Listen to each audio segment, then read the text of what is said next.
नित्यजातम् अथ चैनं नित्यजातम् अथ चैनं नित्यजातम् अथ चैनं नित्यजातम् नित्यं वा मन्यसे मृतम् नित्यं वा मन्यसे मृतम् नित्यं वा मन्यसे मृतम् नित्यं वा मन्यसे मृतम् तथापि त्वं महाबाहो तथापि त्वं महाबाहो तथापि त्वं महाबाहो तथापि त्वं महाबाहो नैनं शोषितुमर्हसि नैनं शोषितुमर्हसि नैवं शोषितुमर्हसि नैवं शोषितुमर्हसि अथ चैनं नित्यजातं नित्यं वा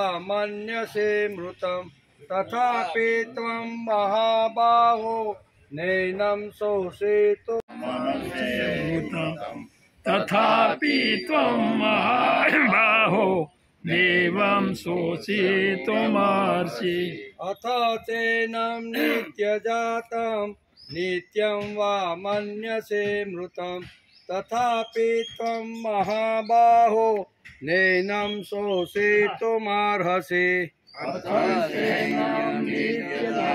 वसुदेवसुतं देवं कंसचाणूरमर्दनं देवकी परमानन्दं कृष्णं वन्दे जगद्गुरु गुरुर्ब्रह्मा गुरुर्विष्णु गुरुर्देवो महेश्वर गुरुसाक्षात् परब्रह्म तस्मै श्रीगुरुवे नमः।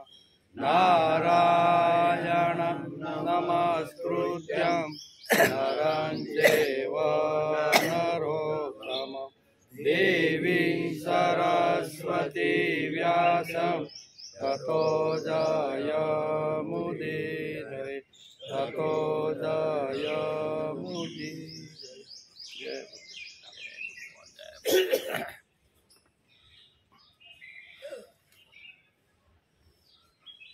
अथ चैनं नित्यजातं नित्यं वा मन्यसे मृतं तथापि त्वं महाबाहो नैवं शोषितुमर्हसि। શ્રીમદ ભગવદ્ ગીતા ચિંતન શરૂ થયાનો 62મો દિવસ। ગઈકાલે આપણે શ્રીમદ ભગવદ્ ગીતાના બીજા અધ્યાયના 25મા શ્લોકને નમસ્કાર કર્યા। એમાં આ આત્મા પ્રત્યક્ષ દેખાતો નથી, બીજું આ આત્મા ચિંતનનો વિષય નથી, આ આત્મા વિકાર રહિત કહેવાય છે। આ ત્રણ આત્માના જે આવી રીતના વિશેષણો છે એને આપણે ગઈકાલે સમજવાનો પ્રયત્ન કર્યો। તેથી હે અર્જુન, તો આત્માને આ પ્રમાણે જાણીને તું શોક કરવાને યોગ્ય નથી, માટે તું યુદ્ધ કર। એમ મૂળ વસ્તુ ભગવાનને અર્જુનને યુદ્ધે ચડાવવાનો છે, બરાબર? એટલે એ મૂળ વસ્તુ એ છે। શ્રીમદ ભગવદ્ ગીતા માનવ માત્રને કર્તવ્ય પરાયણ બનાવવાનો અદ્ભુત અને અલૌકિક પ્રયત્ન કરે છે। શ્રીમદ ભગવદ્ ગીતા શું કરે છે કે જે થાકી ગયેલો હોય, નિરાશ થઈ ગયેલો હોય, કામ કરવાનું જેને છોડી દીધું હોય ને, એને અહીં કર્તવ્ય પરાયણ બનાવવાનો અદ્ભુત પ્રયત્ન શ્રીમદ ભગવદ્ ગીતા આપને સમજાવે કે દરેક માણસે કર્મ તો કરવું જ જોઈએ। શ્રીમદ ભગવદ્ ગીતા એ જગતને મળેલો શ્રી કૃષ્ણનો સૌથી મોટો અને સૌથી વધુ કિંમતી વારસો છે। ભગવાન કૃષ્ણનો વારસો છે શ્રીમદ ભગવદ્ ગીતા। શું છે? ભગવાન કૃષ્ણ વારસો મોટો મૂકીને ગયા છે। આ દુનિયામાં આપણો નહીં પણ આખા વિશ્વની અંદર મોટામાં મોટો જો કોઈ વારસો હોય તો શ્રીમદ ભગવદ્ ગીતા છે। કોણે ગાય? તો કે ભગવાન કૃષ્ણએ। એટલે આ ભગવાન કૃષ્ણનો જ વારસો જે આપણે અભ્યાસ કરતા રહેલા છે, વારસો ભગવાનનો છે।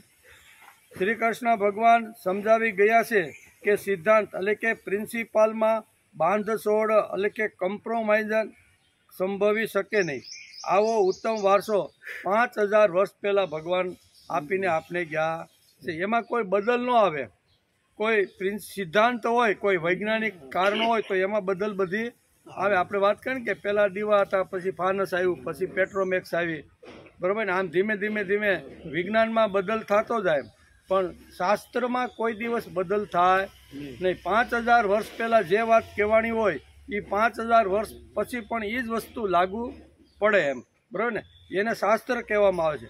એટલે શ્રીમદ ભગવદ્ ગીતા એ ભગવાને આપેલો મોટામાં મોટો જબરજસ્ત શું કહેવાય વારસો છે. માનવજાત પર મોટામાં મોટો ભગવાને કરેલો ઉપકાર છે. શું છે? શ્રીમદ ભગવદ્ ગીતા અર્જુનને માધ્યમમાં રાખીને જે ભગવાને કીધી એ માનવજાત માટે મોટામાં મોટો ઉપકાર છે. જે શ્રીમદ ભગવદ્ ગીતા આપણને આપીને ગયા એમ, બરાબર. શ્રીમદ ભગવદ્ ગીતાની અંદર દુનિયાના જેટલા કાંઈ પ્રશ્ન, સોલ્યુશન અથવા પ્રોબ્લેમ હશે ને એ બધાનું સોલ્યુશન જો આપણે ગીતા ખોલીને એનો અભ્યાસ કરીને એના શબ્દોનો અર્થ કરતા આવડે તો દરેક માનવ માત્રને કોઈ પણ પ્રોબ્લેમ, કોઈ પણ આવી રીતનું અગવડતા હોય તો એમાંથી એનું સોલ્યુશન આપે છે. એવો શ્રીમદ ભગવદ્ ગીતાનો ગ્રંથ છે, તેનો આપણે અભ્યાસ કરીએ. શ્રીમદ ભગવદ્ ગીતામાં શંકાને કોઈ સ્થાન નથી. એમ પ્રશ્ન થાય પણ શંકા થાય ને, શંકાને કોઈ સ્થાન નથી. જેમને ગીતા ઉપર શંકા ઉદ્ભવે તેણે 12 વર્ષ સુધી તપ કરીને શ્રીમદ ભગવદ્ ગીતાનું અધ્યયન કરવું જોઈએ. જેને શંકા ઊભી થાય પરબારી, એક શ્લોક વાંચ્યા પછી પરબારી શંકા ઊભી થાય, કારણ કે આગળના જે વાંચ્યા હોય ન, એટલે આગળના વાંચે તો એમાં એનું સોલ્યુશન હોય જ. એમ કદાચ કોઈ શ્લોક ઉપર શંકા કુશંકા જાય તો એવું માની નહીં લેવાનું કે ગીતાની અંદર ભગવાને આ બધી અડચણ ઊભી કરી છે. પણ અહીં શાસ્ત્રકારો આપણે કહે છે કે કદાચ શંકા ઊભી થાય તો શ્રીમદ ભગવદ્ ગીતાનો અભ્યાસ, અધ્યયન અને સ્વાધ્યાય 12 વર્ષ સુધી કરી લેવાનું. કેટલો? 700 શ્લોક વાંચી, અભ્યાસ કરી, મનન કરીને 12 વર્ષ સુધી જો એ માણસ ગીતાનો અભ્યાસ કરે તો એના મનની બધી શંકાઓ નિર્મૂળ થઈ જાય છે, બરાબર, મૂળમાંથી નીકળી જાય છે. એટલે કે શંકા ઉદ્ભવે તેણે 12 વર્ષ સુધી તપ કરીને ગીતાનું અધ્યયન કરવું જોઈએ, ત્યારે શ્રીમદ ભગવદ્ ગીતા સમજી શકાય. આવો ગૂઢ અહીંયા ભાવ અથવા ગૂઢ અર્થ અહીંયા ભગવાને કરેલો છે. ગીતાને જો સમજવાની હોય, ગીતાને જો આવી રીતના જીવનમાં જો ઉતારવાની હોય ને તો એના માટે લાંબા સમય સુધી અભ્યાસ કરીએ આપણે તો જ આટલું મોટું તત્વજ્ઞાન આપણે સમજાય. એમ કે શ્રીમદ ભગવદ્ ગીતા રૂપી સાગર અનંત છે, એમાં આપણે તરી શકીશું કે નહીં તે આપણે વિચાર કરવો. આ તો અનંત સાગર છે ભાઈ. સાગરમાં પડ્યા પછી આવી રીતના તરી કે અનંત તરી શકશું કે નહીં એ આપણી શક્તિ બહારની વાત છે. એવું અલૌકિક અમૃત આપણને મળી ગયું છે. શ્રીમદ ભગવદ્ ગીતા અલૌકિક અમૃત છે. આ અમૃતના સાગરની અંદર આપણે બધા સ્નાન તો કરીએ છીએ, પણ સ્નાન કર્યા પછી કેટલું આપણા જીવનમાં ઉતરે છે, કેટલું આચરણમાં આવે છે એ શ્રી કૃષ્ણના અવતારની આ મહત્તા છે. અર્જુનને નિમિત્ત બનાવી ભારત દ્વારા સમગ્ર વિશ્વને મળેલો એ અદ્ભુત અને મહાન ગ્રંથ છે. અર્જુનને નિમિત્ત બનાવ્યો છે અને આખા વિશ્વને ઉપયોગી થાય એવું તત્વજ્ઞાન, એવી બધી જ વાતો જે છે એનું સોલ્યુશન ભગવાને શ્રીમદ ભગવદ્ ગીતામાં આપ્યું છે. શ્રીમદ ભગવદ્ ગીતા પર જગતના મહાપુરુષોમાં જેઓની ગણના થઈ શકે છે એવા આપણા આચાર્યોએ ભાષ્ય પણ લખ્યા છે. શંકરાચાર્ય છે, વલ્લભાચાર્ય છે, રામાનુજાચાર્ય છે, આ બધા મહાન જે આચાર્યો થઈ ગયા ને એણે શ્રીમદ ભગવદ્ ગીતા ઉપર, આવા મહાન ગ્રંથ ઉપર ઘણી બધી ટીકાઓ અને ઘણા બધા આવી રીતના આચાર્યોએ ભાષ્ય પણ લખ્યા છે, ટીકાઓ પણ લખેલી છે. અનેક તત્વચિંતકોએ એમની સમાલોચના કરી છે. ટોચની ઉપર બેઠેલો જે તત્વચિંતક છે, બરાબર, તો એવા લોકોએ પણ શ્રીમદ ભગવદ્ ગીતાની ટોચની વાતો સમજવાનો પ્રયત્ન કર્યો છે. એટલું જ નહીં, પણ આધુનિક યુગના આપણે જોઈએ તો તિલક જોઈએ, મહાત્મા ગાંધી જોઈએ, વિનોબા ભાઈ, આ કાળના આપણી હારના બધા થોડા ઘણા આગળ પાછળ, તો એવા લોકોએ પણ શ્રીમદ ભગવદ્ ગીતા ઉપર ઘણી બધી ટીકાઓ લખી છે. આજના કહેવાતા સંતો છે, મહાપુરુષો છે આજના, એવા લોકોએ પણ શ્રીમદ ભગવદ્ ગીતા ઉપર ઘણી બધી ટીકાઓ લખી છે. પણ શ્રીમદ ભગવદ્ ગીતાનું જ્ઞાન એટલું ગહન, એટલું ઊંડું છે કે એને કોઈ પામી શક્યું નથી. બધાએ હાથ ઊંચા કરીને કીધું કે આટ સુધી અમારી નજર પડે છે, આની આગળ અમારી નજર પડતી નથી. એટલે એટલો ગહન વિષય છે અને આવા ગૂઢ શાસ્ત્રને આપણે સમજવાનો પ્રયત્ન કરીએ. એટલો બધો ગૂઢ છે, એટલું બધું ઊંડું તત્વજ્ઞાન છે. ઘણીવાર આપણને એમ થાય કે આ બંધ કરે તો સારું, બરાબર, પણ આ ગૂઢ તત્વજ્ઞાન એટલું છે કે આપણે પ્રામાણિક પ્રયત્ન કરીને એક એક શબ્દને ફોડીને સમજવાનો પ્રયત્ન કરીશું. કે આટલું ગૂઢ શાસ્ત્ર હોય તો એની અંદર 5000 વર્ષ પહેલાં ભગવાનના મુખારવિંદમાંથી જે શબ્દો નીકળ્યા એના માટે પછી મહાપુરુષો હોય, સંતો હોય, આચાર્ય હોય કે તત્વચિંતકો હોય, એ બધા ગીતા ઉપર તૂટી પડે છે કે ભાઈ ગીતામાં એવું શું રહસ્ય છે. તેથી આપણે પણ આ અભ્યાસ કરવાનો પ્રયત્ન કરીએ છીએ. આજે શ્રીમદ ભગવદ્ ગીતાનો 26મો શ્લોક, બરાબર ને, એમાં જો શરીરને નિર્વિકાર નહીં માનીને વિકારી માની લેવામાં આવે કે જે સિદ્ધાંત વિરુદ્ધ છે તો પણ શોક નથી થઈ શકતો. આ વાત આ શ્લોકની અંદર ભગવાન સમજાવે છે. ભગવાન હવે વિચાર કરવા લાગ્યા કે 11મા શ્લોકથી મેં આને તત્વજ્ઞાન, આત્મજ્ઞાન સમજાવવાની શરૂઆત કરી. 25મા શ્લોક એટલે 15 શ્લોકની અંદર મેં અર્જુનને આ આત્મજ્ઞાન સમજાવ્યું. 11 થી 25 એટલે 15 શ્લોક થાય. એ 15 શ્લોકની અંદર ઘણી બધી આત્મા અનાત્માની વાતો કીધી, પછી સનાતનોની વાત કરી, નિત્યની વાત કરી, આત્મા કેવો છે આ બધું સમજાયું. પણ ભગવાને જ્યારે રથની ઉપરથી જોઈને અર્જુન સામે જોયું ત્યારે ભગવાન વિચાર કરવા લાગ્યા કે આ બોગાને હજી 15 શ્લોક કીધા પણ મેં કીધેલું આત્મજ્ઞાન હજી ઉતર્યું નહીં. આટલું ગૂઢ મેં કીધું છે એટલે હવે મારે થોડુંક હળવું કરીને કહેવું પડશે. હું આટલું મોટું જે તત્વજ્ઞાન છે એ આ ભાઈને કીધું, કારણ કે ભગવાન બધાનું મન જાણતા હતા. બધાના શરીર ઉપર નજર કરે ને એટલે એના મનમાં શું ચાલે છે ને એ ભગવાન જાણતા હતા. એટલે તો આપણે એને અંતર્યામી કહીએ. આ અંતર્યામી ભગવાન શ્રી કૃષ્ણે કુરુક્ષેત્રના મેદાનની અંદર અર્જુન જે પાછલી બેઠક ઉપર બેસી ગયો હતો એને અહીંયા 11મા શ્લોકથી, બીજા અધ્યાયના 11મા શ્લોકથી તત્વજ્ઞાન કહેવાની શરૂ કરી, આત્મજ્ઞાન કહેવાની શરૂઆત કરી. ભગવાને 25 શ્લોક સુધી સતત આવી રીતનું એને આત્મજ્ઞાન સમજાવ્યું છે. એક શ્લોકમાં ન સમજ્યો તો વળી વળીને બીજા શ્લોકમાં એ જ વાત કહેવાનો પ્રયત્ન કર્યો છે. એટલે ભગવાન જ્યારે અર્જુનની સામે જોવે છે ત્યારે ભગવાનના મનની અંદર થાય છે કે આ બોગાને 15 શ્લોકમાંથી એક પણ શબ્દો હજી એના મગજમાં ઉતર્યો નથી. હવે મારે શું કરવાનું? એટલે ભગવાન થોડાક નીચા આવે છે, થોડાક હળવા થાય છે, થોડાક હળવું કરીને હવે આ શ્લોકથી સમજાવવાનું કરે છે. હું ઘણીવાર આપણે એમ થાય કે આટલા મોટા વેદો જે આવી રીતના સંકલન કરીને વેદ વ્યાસે બહુ મોટો એક મહાન ગ્રંથ નિર્માણ કર્યો, એનું નામ છે વેદ, બરાબર. એ વેદ શું કહે છે અહીંયા વ્યાસપીઠ એટલે કે વ્યાસ કહે છે કે આટલો મોટો મેં ગ્રંથ નિર્માણ કર્યો પણ આ ગ્રંથ બધા લોકોની ક્ષમતા સમજવાની નહીં હોય તેથી એણે હળવેકથી 4 વિભાગ કરી નાખ્યા. એક ગ્રંથના 4 વિભાગ કર્યા. 4 વિભાગની અંદર એણે જોયું કે આ તત્વજ્ઞાન અંતિમ માણસ સુધી જવું જોઈએ પણ અંતિમ માણસ સુધી આ જ્ઞાન સમજી શકશે નહીં. આ તો વિદ્વાન છે, બહુ ભણેલા હોય, બહુ પારંગત થઈ ગયેલા હોય ને એવા લોકો માટે આ ગ્રંથ છે, એ સમજી શકશે. તો મારે શું કરવું પડે? તેથી અહીંયા વેદવ્યાસ જેવા મહાપુરુષે ઉપનિષદો નિર્માણ કર્યા કે ઉપનિષદની થોડીક વાર્તાના રૂપની અંદર જો વેદો ન સમજી શકે તો વાર્તા કહેવાની શરૂઆત કરે. એટલે ઉપનિષદની અંદર ઘણી બધી વાર્તાઓ વેદવ્યાસે લખીને આવા અનેક 108 ઉપનિષદો નિર્માણ કર્યા. અત્યારે હયાતીમાં ફક્ત 11 ઉપનિષદો આપને જોવા મળે. આ બધા ધીમે ધીમે લુપ્ત થઈ જાય છે. આપણે એના જો વારસદાર હોઈએ ને આપણે જો નહીં સંભાળી તો દુનિયામાં બીજો કોણ સંભાળવાનો છે ભાઈ? એટલે અત્યારે 11 ઉપનિષદો અસ્તિત્વમાં છે. એમાં પહેલું જ ઉપનિષદ છે એનું નામ છે ઈશાવાસ્ય ઉપનિષદ. ત્યાંથી શું એટલે કહેવાનો અર્થ કે આ બધા જે ઉપનિષદો છે એમાં કદાચ સમજવાનું વાર્તાના રૂપે પણ ઘણીવાર અગવડ પડે. તેથી બ્રહ્મસૂત્રો લખ્યા અને બ્રહ્મસૂત્રોની અંદર એક સૂત્રની અંદર એક સિદ્ધાંત કરીને સમજાવવાનો પ્રયત્ન કર્યો. પાછા હળવા થયા કે કદાચ બ્રહ્મસૂત્રો જો એને સમજણમાં ન આવે અને આ જ્ઞાન તો તત્વજ્ઞાન તો મારે અંતિમ માણસ સુધી લઈ જવાનું છે. તેથી 18 પુરાણો લખે છે. કેટલા? કે 18 પુરાણોની અંદર એવી રીતની વાર્તાઓ મૂકી.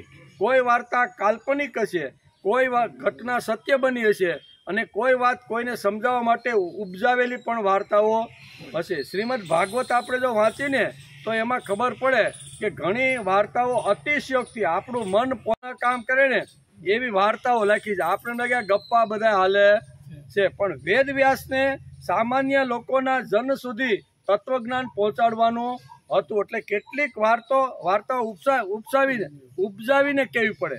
કેટલીક ઐતિહાસિક વાર્તાઓ હોય અને કેટલીક સામાન્ય લોકો સમજી શકે એવી રીતની વાર્તાઓ કહીને આ બધું કરું. એટલે કહેવાનો અર્થ કે આટલું મોટું વેદો જે ભગવાનના મુખમાંથી જે નીકળ્યા અને એનું સંકલન વેદવ્યાસે કર્યું અને એ ન સમજી શકાય એટલે નીચે ઉતરતા એ પુરાણો સુધી આવ્યા. પુરાણો તો માણસ ગમે એમ કરીને જો સમજવા ધારે તો પુરાણોમાં તો સમજી શકાય એવી બધી વાતો છે. એમ ભગવાને અહીંયા જોયું એમ કે આને મેં 11મા શ્લોકથી શરૂઆત કરી છે તત્વજ્ઞાન અને આત્મજ્ઞાન આપવાની. અને ભગવાન એનો ચહેરો જોઈ એને સમજી ગયા. એણે અર્જુનનો ચહેરો વાંચી લીધો કે હજી આ ભાઈને મેં જે કાંઈ 15 શ્લોકની અંદર આત્મજ્ઞાન સમજાવ્યું છે, બરાબર, આત્મા અમર છે, આત્મા મરતો નથી, મરનાર શરીર છે, આ બધી જ વાતો મેં એને 15 શ્લોકની અંદર એને મેં સમજાવી, પણ આ ભાઈના મગજમાં કાંઈ ઉતર્યું નથી. એટલે હવે મારે એના જેવું થવું પડશે. એનું જેટલું મગજ કામ કરે છે, એની જેટલી બુદ્ધિ સમજવાની કેચઅપ કરવાની જેટલી કામ કરે છે ને, મારે એવું થવું પડશે. એટલે ભગવાન 26મા શ્લોકમાંથી અહીંયા હેઠા ઉતરે છે. કેવા હેઠા ઉતરે એટલે રથમાં તો બેઠા જ હશે, પણ એનું જે ભારે જે તત્વજ્ઞાન હતું ને એને હળવું કરીને અમે કે આ ભાઈને સમજાવું અને હાથમાં હથિયાર લઈને જો ઊભો થાય તો. આમાં તો અત્યાર સુધીમાં એક પણ વાત એના મગજમાં ઉતરી નથી. આવું ભગવાન અંતર્યામી ભગવાન આવી રીતનું જાણી ગયા છે. તેથી 26મા શ્લોકની અંદરથી હવે બધી જે વાતો આવશે ને એ ધીમે ધીમે હળવી કરી અને અર્જુનને સમજાવવાનો પ્રયત્ન કરશે. એ આ શ્લોકથી શરૂઆત થાય છે. તેથી આ આખો પાટો બદલાય છે. અત્યાર સુધીનો જે પાટો હતો ને એ આત્મજ્ઞાનનો જુદો પાટો હતો. હવે સામાન્ય માણસ, આપણા જેવા સામાન્ય માણસને પણ જે સ્પર્શી જાય ને એવા તત્વજ્ઞાની ભગવાન આ 26મા શ્લોકથી શરૂઆત કરે છે. ભગવાન શું કહે છે અર્જુને? અથ ચેનમ નિત્ય જાતમ નિત્યમ વા મન્યસે મૃતમ તથાપિ ત્વમ મહાબાહો નૈનમ શોષિતુમર્હસી. ભગવાન કહે છે આત્મા અમર છે, શરીર નાશવંત છે. આ પહેલે 11મા શ્લોકથી શરૂઆત કરી છે ભગવાન. શરીર કેવું છે?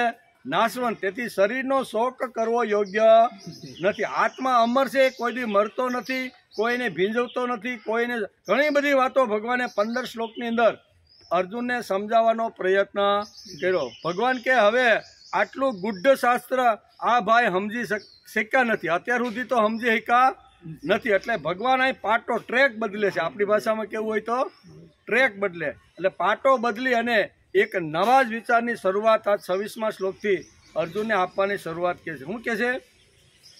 મહાબાહો એટલે અર્જુનનું નામ એક હે મહાબાહો. અથો એટલે પણ જો, એનમ એટલે આ આત્માને તું અમર ન માનતો હોય. મેં તો કીધું છે કે આત્મા કેવો છે?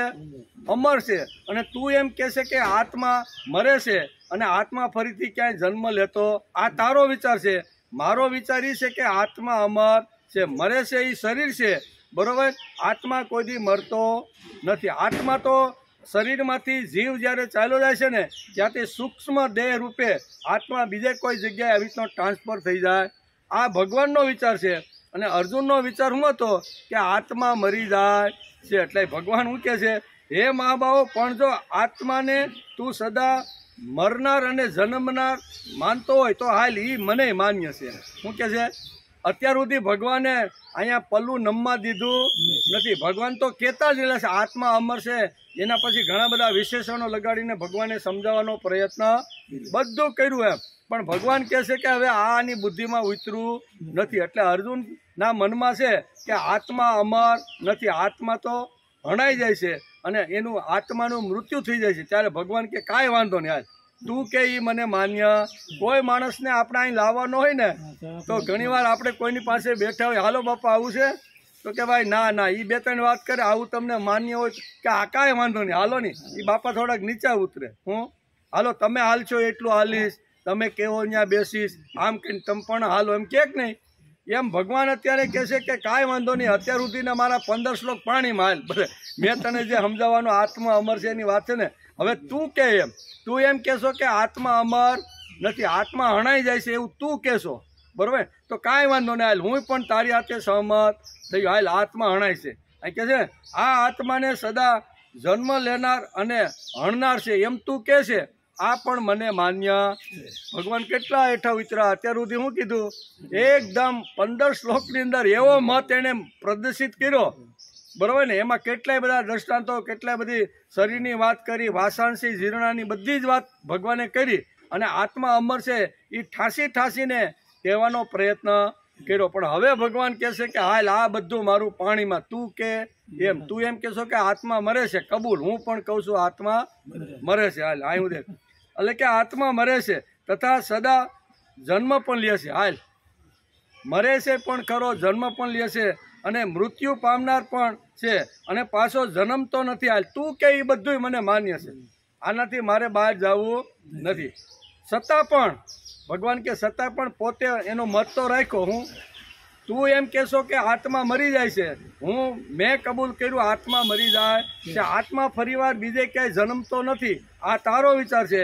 મને માન્ય છે કે હાલ આત્મા ક્યાંય બીજે જન્મતો, એકવાર મર્યો એટલે ન્યાય એના શેડા ફાટી જાય, કામ પૂરું. તું કહેશો એ 2 વાતો મને માન્ય છે, પણ છતાંય ભગવાન એક પોતાનો હળવો એવો મત રાખે. આ વાત જો તને માન્ય હોય, હું પણ જો માન્ય કરતો હોય તો કહેશે કે પણ માનતો હોય તો પણ તારે આવી રીતે શોક કરવો ન જોઈએ. શું કહે છે? મૂળ વસ્તુ શું કહે છે?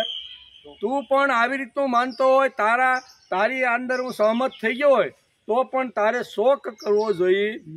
શું કહે છે? મૂળ વસ્તુ એ છે કે કદાચ આવી રીતનો અહીં ભગવાન પ્રયત્ન કરે છે. અથ ચૈનમ શોષી તું મરસી. ભગવાન અહીં પક્ષાંતરમાં, એટલે ભગવાને પક્ષાંતર કર્યું. શું કર્યું? જેમ પાટલી બદલે ને ઓલા રાજકારણીઓ, ભગવાન અહીં પક્ષાંતર કર્યું એમ વ્યાસ લખે છે કે ભગવાને અહીંયા પક્ષાંતર કર્યું છે.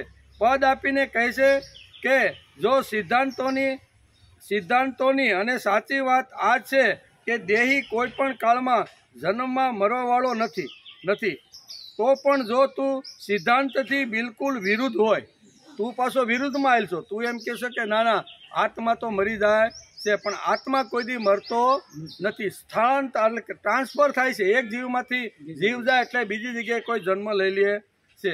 એટલે વાત પણ માની લે કે દેહી નિત્ય જન્મવાળો અને નિત્ય મરવાવાળો છે, તો પણ તને શોક ના જોઈએ. હાલ તારી વાત સાથે હું સહમત છું, પણ આ શોક તો દૂર કર. મારી વાત તારે માનવી હોય તો માન, ન માનવી હોય તો કાંઈ નહીં. મેં તો કીધું કે આત્મા અમર છે, શરીર મરે છે એ શરીર મરે છે, આત્મા કોઈ દી મરતો નથી. તું કે આત્મા મરી જાય છે તો કબૂલ, તું કે આત્મા પાછો આવી રીતનો જન્મ લેશ તોય કબૂલ, તારે જે કાંઈ કે નહીં બધી વાત. પણ તું તારો શોક, તારો વિષાદ, તારું જે દુઃખ છે, તારા મનની અંદર જે આવી રીતની તકલીફો છે એ બધી તું છોડી દે, તો પણ તને શોક ન થવો જોઈએ. કારણ કે જે જન્મશે તે મરશે, અને જે મરશે તે જન્મશે. આ નિયમને કોઈ ટાળી શકતું.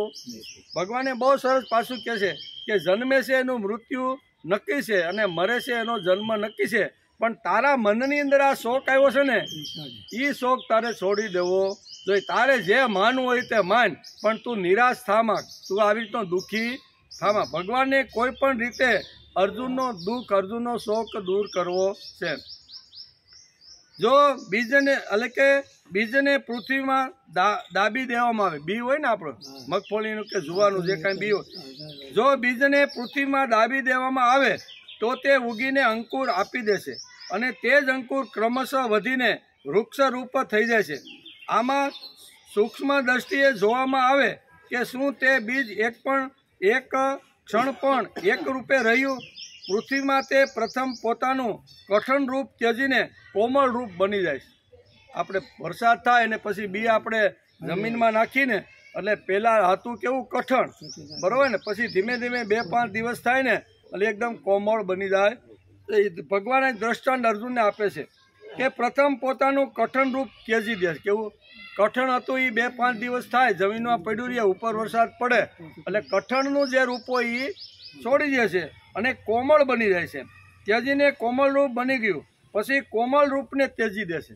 ધીમે ધીમે એક રૂપ તજતું જાય છે. પહેલાં કઠણ હતું, જમીનમાં પડ્યું, ઉપર વરસાદ પડ્યો એટલે કોમળતા આવી, એટલે કઠણ છોડી અને એનું એ બી કેવું થઈ ગયું, કોમળ. આ ભગવાન બહુ હવે એકદમ સરળ દ્રષ્ટાંતો આપીને અર્જુનને સમજાવવાનો પ્રયત્ન કરે છે કે આવી રીતના કોમળ રૂપને ત્યજીને અંકુર રૂપ થયું. પછી શું થાય, 8-10 દિવસ થાય એટલે એ અંકુરના રૂપની અંદર કોટો બહાર આવે કે નહીં.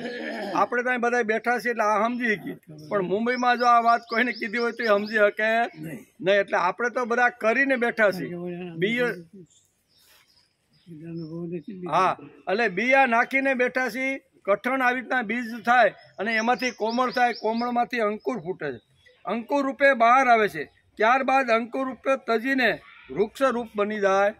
એક આવી રીતનું જે છે ને એ એક રૂપ છોડતું જાય. કઠણમાંથી એણે પોતાનું જે સ્વરૂપ હતું એ બદલી નાખ્યું, એમાંથી કોમળ થયું. વસ્તુ એની છે, બી એનું છે, બરાબર.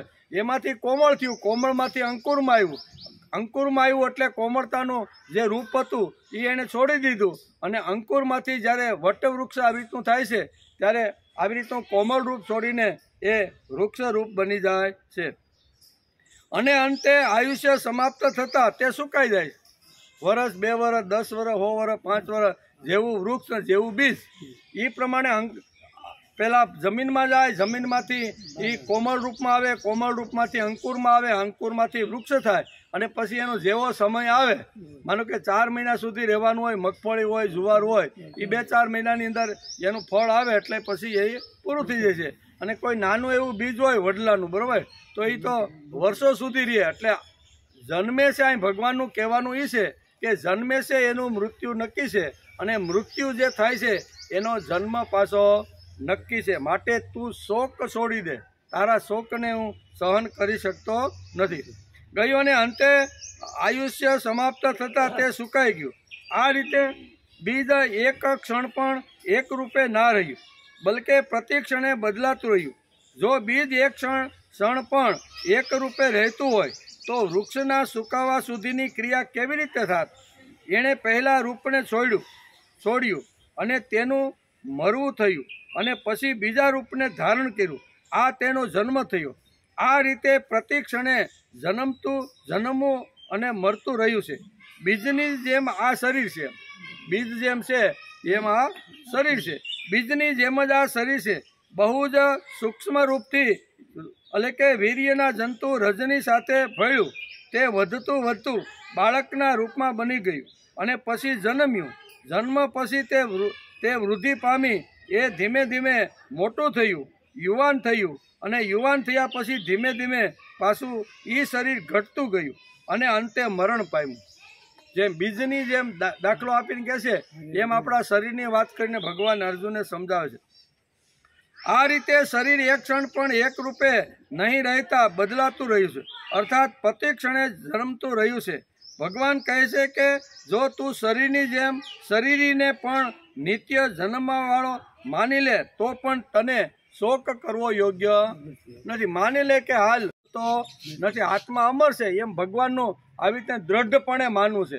અને અર્જુનનું દ્રઢપણે માનવું છે કે આત્મા મરી જાય છે. ત્યારે ભગવાન એને સમજાવે છે કે હાલ હું તારી પાટલી ઉપર હું તારી હારે બેસી ગયો કે હાલો આત્મા મરી જાય છે, પણ તારે જે શોક તારા મનની અંદર છે ને એ શોકને તો તારે દૂર કરવો જોઈએ. ભગવાનને મૂળ વસ્તુ આ સમજાવવાની છે. શ્રીમદ ભગવદ્ ગીતાના બીજા અધ્યાયમાં આપણને સમ્યક જ્ઞાન ભગવાન કહી રહ્યા છે. કારણ કે શોક અને મોહની વૃત્તિ માટેનો એક જ ઉપાય છે એનો, અને એ એટલે સમ્યક જ્ઞાન, શ્રેષ્ઠ જ્ઞાન. બરાબર, આપણે જેને સાંખ્ય જ્ઞાન કહીએ ને, સાંખ્ય યોગ હાલે છે આપણું.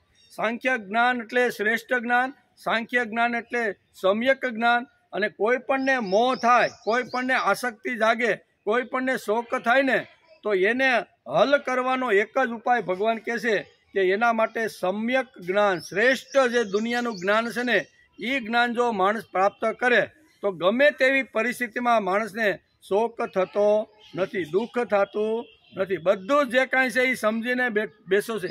એ સમ્યક જ્ઞાનનું આ વાત સમજાય છે. એટલે કે એક જ ઉપાય છે, અને તે એટલે સમ્યક જ્ઞાન, શ્રેષ્ઠ જ્ઞાન. શ્રેષ્ઠ જ્ઞાન સિવાય માણસનો શોક દૂર થવાનો નથી. 26મો શ્લોક બોલવા માટે ભગવાનનો કંઈક ઉદ્દેશ છે. 26મા શ્લોક બોલતા પહેલાં ભગવાન અર્જુનનું મુખનું નિરીક્ષણ કરે છે. 25 શ્લોક સુધી એણે જોયું, 11થી શરૂઆત કરી તત્વજ્ઞાન આપવાની.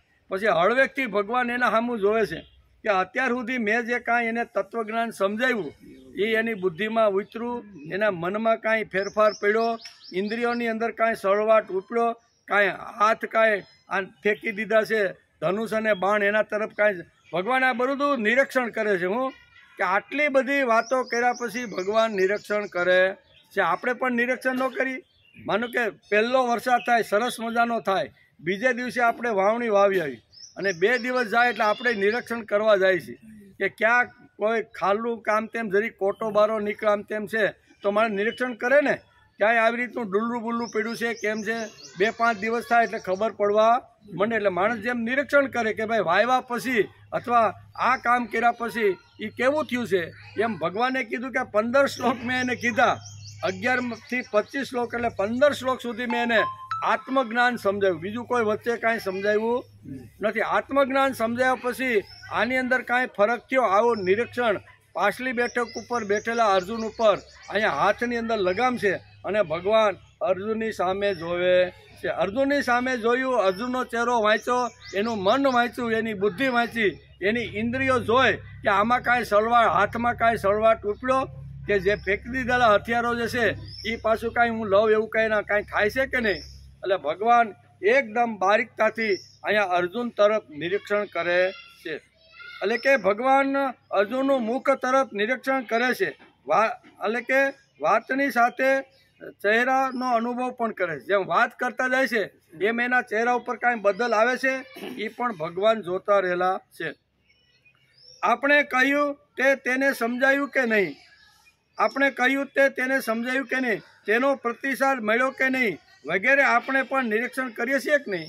ઘણીવાર આપણે કોઈની પાસે બેઠા હોય, 2-5 દિવસ સત્સંગ કર્યો આમ કર્યું હોય, પછી ઘણીવાર આપણે પૂછી કે ભાઈ તમે આપણે બધા બેઠા હતા એમાં કાંઈ બુદ્ધિમાં ઉતર્યું કે કાંઈ મેળ પડ્યો કે નહીં.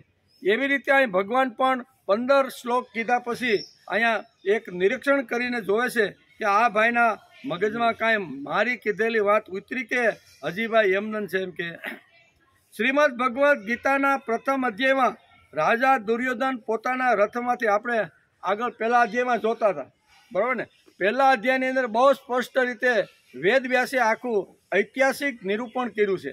અને એ ઐતિહાસિક નિરૂપણની અંદર અહીંયા બીજા જ શ્લોકની અંદર પ્રથમ અધ્યાયનો જે બીજો શ્લોક છે ને એની અંદર વ્યાસ લખે છે કે બંને બાજુ સેનાઓ ગોઠવાઈ ગઈ છે અને દુર્યોધન રાજા તરીકે પોતાના રથમાંથી ઉતરી અને અહીંયા દ્રોણાચાર્ય, ગુરુ દ્રોણાચાર્ય પાસે આવે છે. ગુરુ દ્રોણા પાસે, આચાર્ય પાસે આવ્યા અને એને 8 શ્લોક સુધી અર્જુને બધું જ કીધું. આખી બંને સેનાઓની વ્યૂહરચના કઈ, પાંડવો તરફથી ધૃષ્ટદ્યુમ્ને કેવી રીતની આખી સેનાઓને ગોઠવી છે એનું વર્ણન અહીંયા આચાર્યની સામે કરે છે. એટલું જ નહીં કે આપણી સેના પણ કાંઈ નબળી હુબળી નથી. આપણી સેનામાં પણ 11 અક્ષરની સૈન્ય છે. એનો વ્યૂહરચના પણ પિતામહ ભીષ્મના હાથની અંદર છે. એને પણ સુંદર કહેવાનો અર્થ કે ઘણી બધી રીતે 8 શ્લોક સુધી અહીંયા દુર્યોધન અહીંયા આચાર્યની સામે બોલે છે, વર્ણન કરે છે. શું કરે છે? બેયનું હલકે પાંડવ અને કૌરવ સેનાનું વર્ણન કરીને કહે છે. પણ અહીંયા 8 શ્લોક સુધી દુર્યોધન બોલ્યો, પણ અહીંયા આચાર્યએ એના તરફ બિલકુલ જોયું નહીં. ઓલો વિચાર કરવા લાગ્યો કે 8 શ્લોકથી હું આને કહું છું કે આવી રીતની આપણી સેના છે, આપણી સેનાના પિતામહ ભીષ્મ સરસેનાપતિ છે, સામેની સેનામાં અહીંયા પાંડવ પક્ષમાં ધૃષ્ટદ્યુમ્ન છે. ધૃષ્ટદ્યુમ્ન આવી રીતનો સરસ મજાની એક વ્યૂહરચના કાર્ય ગોઠવી છે. એ સેના ગોઠવ્યા પછી તો એવું લાગે છે કે આપણી 11 અક્ષરની સેના એના કરતાં મોટી હોય અને આપણી 11 અક્ષરની સેના નાની હોય ને એવો વ્યૂહરચના તમારો જે શિષ્ય ધૃષ્ટદ્યુમ્ન છે ને એણે આવી વ્યૂહરચના ગોઠવી છે. હવે ઘણું બધું પૂછે છે અને ઘણું બધું કહે છે, પણ દ્રોણાચાર્ય બિલકુલ પ્રતિસાદ આપતા નથી. ઘણું બધું આને પરીક્ષણ કર્યું દુર્યોધને, પણ પ્રતિસાદ મળ્યો નહીં. હા, કાંઈ વાંધો નહીં, હું તારી સાથે છું, ભલે પિતામહ ભીષ્મ સરસેનાપતિ હોય, પણ હું પણ તારા સૈન્ય. આવું કોઈ પ્રકારનું 8 શ્લોક દુર્યોધન બોલી જાય છે. ઘેરે જઈને ગીતા વાંચો કે 8 શ્લોક દુર્યોધન બોલે છે, પણ પ્રતિસાદ મળતો નથી. હવે વિચાર કરે છે કે આ એની આપણી ભાષામાં કેવું કે બાવાએ કાંઈ મને કીધું, ગુરુ હતા ને એના, એટલે કે આ કાંઈ પ્રતિસાદ આપ્યો નહીં, એટલે સીધો દોડતો પિતામહ ભીષ્મની પાસે ઉપડી જાય છે. અને ત્યાં જઈને કહે છે કે પિતામહ ભીષ્મને કહે છે, અને પિતામહ ભીષ્મ બધી વાતો સાંભળે તે હું શંખ ધ્વનિ કરું. બોલે 8 શ્લોક બોલ્યા તો પણ કોઈ પ્રતિસાદ નહીં, કોઈ વાત નહીં, કરશો એ સારું છે. હવે આમાં કાંઈ અગવડ જે કાંઈ હતું નહીં, કોઈ પ્રતિસાદ અહીંયા દ્રોણાચાર્યને આપ્યો નહીં. પછી માણસ ઠાકે તો ખરો ને કે આને આટલી બધી વાત કહું છું છતાંય મારું સામું જોતો નથી, હું કવિ કાંઈ સાંભળતા નથી, હા કે ના કાંઈ કહેતા નથી, હવે ભાગો અહીંથી. એટલે દુર્યોધન દ્રોણાચાર્ય પાસેથી દોડીને ભાગીને પિતામહ ભીષ્મ સામે ગયો. પિતામહ ભીષ્મની સામે એક જ શ્લોક દુર્યોધન બોલે છે અને સીધો પિતામહ પ્રતિસાદ આપી દે છે. પ્રતિસાદ શું આપ્યો કે અહીંયા દુર્યોધનને આનંદમાં ઉપજાવવા માટે હાથમાં શંખ લઈ અને પ્રથમ નાદ કરે છે. આ એનો પ્રતિસાદ એક જ શ્લોકની અંદર અહીંયા દુર્યોધનને પિતામહ ભીષ્મ તરફથી પ્રતિસાદ મળી ગયો. પણ 8 શ્લોક બોલ્યા પછી અહીંયા આચાર્ય પાસેથી કશું જ ઉગ્યું કે કાંઈ મળ્યું નહીં. આ વાત આપણે તો આ સમજાય કે આટલું 15 શ્લોક આને કીધા, પણ છતાંય ભાઈ હલતો કે કાંઈ મારા શબ્દ ઉપર કાંઈ એને ધ્યાન આપ્યું નથી. એટલે ભગવાન એક ટ્રેક બદલે છે, એક પાટો બદલે છે કે હવે આ ઊંડું જે તત્વજ્ઞાન છે ને, આપણે સમજવામાં ગઈકાલે ભાર પડી ગયો હતો મને તો, બરાબર, કે એટલું ઊંડું તત્વજ્ઞાન છે. તો આ ભાઈને આ તત્વજ્ઞાન સમજાણું નથી. એટલે હવે એની ભાષામાં એ જે કે એમાં મારે એની નાવડીમાં બેહીને એની સાથે રહીને મારા કામ કરવાનું છે. એટલે ઘણીવાર આપણે અહીં લાવવા માટે ઘણીવાર એ જે કે એની નાવડી, હાલ ભાઈ તું કે એમ, બરાબર ને, એમ કરીને ઘણીવાર આપણે જ લાવતા.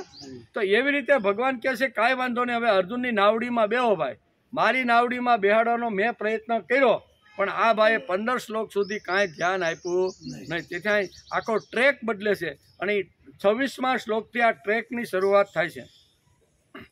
આપણે કહ્યું તેને સમજાયું કે નહીં, તેનો પ્રતિસાદ મળ્યો કે નહીં વગેરે આપણે પણ નિરીક્ષણ ઘણીવાર કરતા હોય છે. જેમ ખેતરમાં આપણે વાવ્યા પછી નિરીક્ષણ કરીએ છીએ, વ્યવહારમાં પણ આપણે કોઈને કામ સીધું હોય અને 2 દિવસ પછી પૂરું થવાનું હોય તો 2 દિવસ પછી આપણે નિરીક્ષણ પૂછીને કહેવાય કે 2 દિવસ પહેલાં મેં તને જે કામ દીકરા હોપ્યું હતું એ તે કર્યું કે કેમ, તો વાડીએ ગયો તો કે ફલાણી જગ્યાએ પાણી વાળવાનું કીધું હતું, એ નાકા પી ગયા કે કેમ. બાપાએ પૂછ્યું હોય તો પણ 2 દિવસ પછી બાપા નિરીક્ષણ અથવા પૂછે કે નહીં, પૂછે જ. એમ અહીંયા કહે છે કે પ્રતિસાદ જો ન મળે તો માણસે પાટો બદલાવવો જોઈએ. શ્રીમદ ભગવદ્ ગીતાનો પ્રથમ અધ્યાય આપણે આ વાત સમજાવે છે કે 8 શ્લોક બોલ્યા પછી પણ એનો પાટો બદલતો નથી, તેથી ભાગે છે. પશ્યેતામ પાંડુપુત્રાણામ આચાર્ય મહતીમ સમમ વ્યુઢામ દ્રુપદ પુત્રેણ તવ શિષ્યેણ ધીમતામ.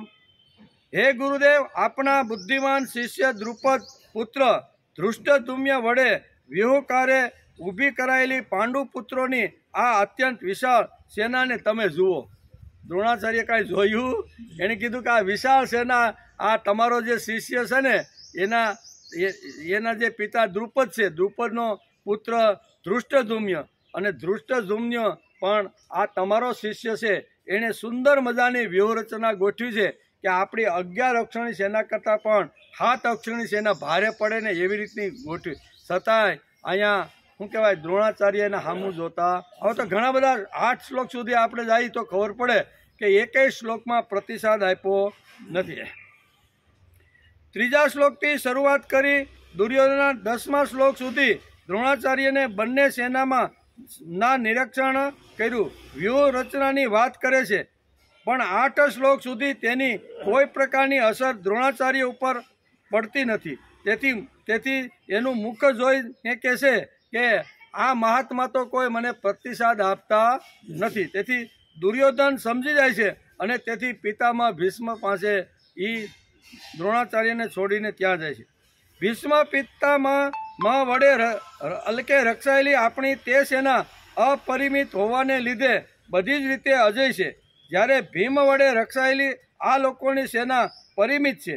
8 શ્લોક કહ્યા પછી પણ દ્રોણાચાર્ય પાસેથી પ્રતિસાદ ન મળવાથી દુર્યોધન પિતામહ ભીષ્મ પાસે જાય છે અને એક જ શ્લોકમાં દુર્યોધને પ્રતિસાદ મળી ગયો. એક જ શ્લોકમાં એણે વાત કરી એટલે અને ભીષ્મે દુર્યોધનના હૃદયમાં હરખ ઉપજે એટલા માટે એણે પ્રથમ શંખ ફૂંકી.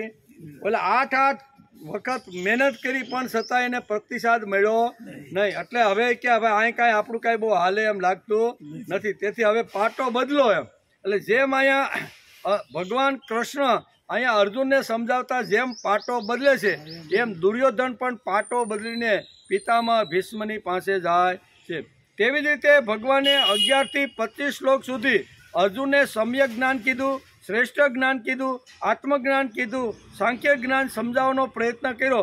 પછી ભગવાન અર્જુનના ચહેરા ઉપર જોઈ અને તેની અસર જોઈને કહેશે કે મારા શ્લોકોની અસર આના મુખ ઉપર થઈ નથી, તેથી ટ્રેક બદલી કાઢે.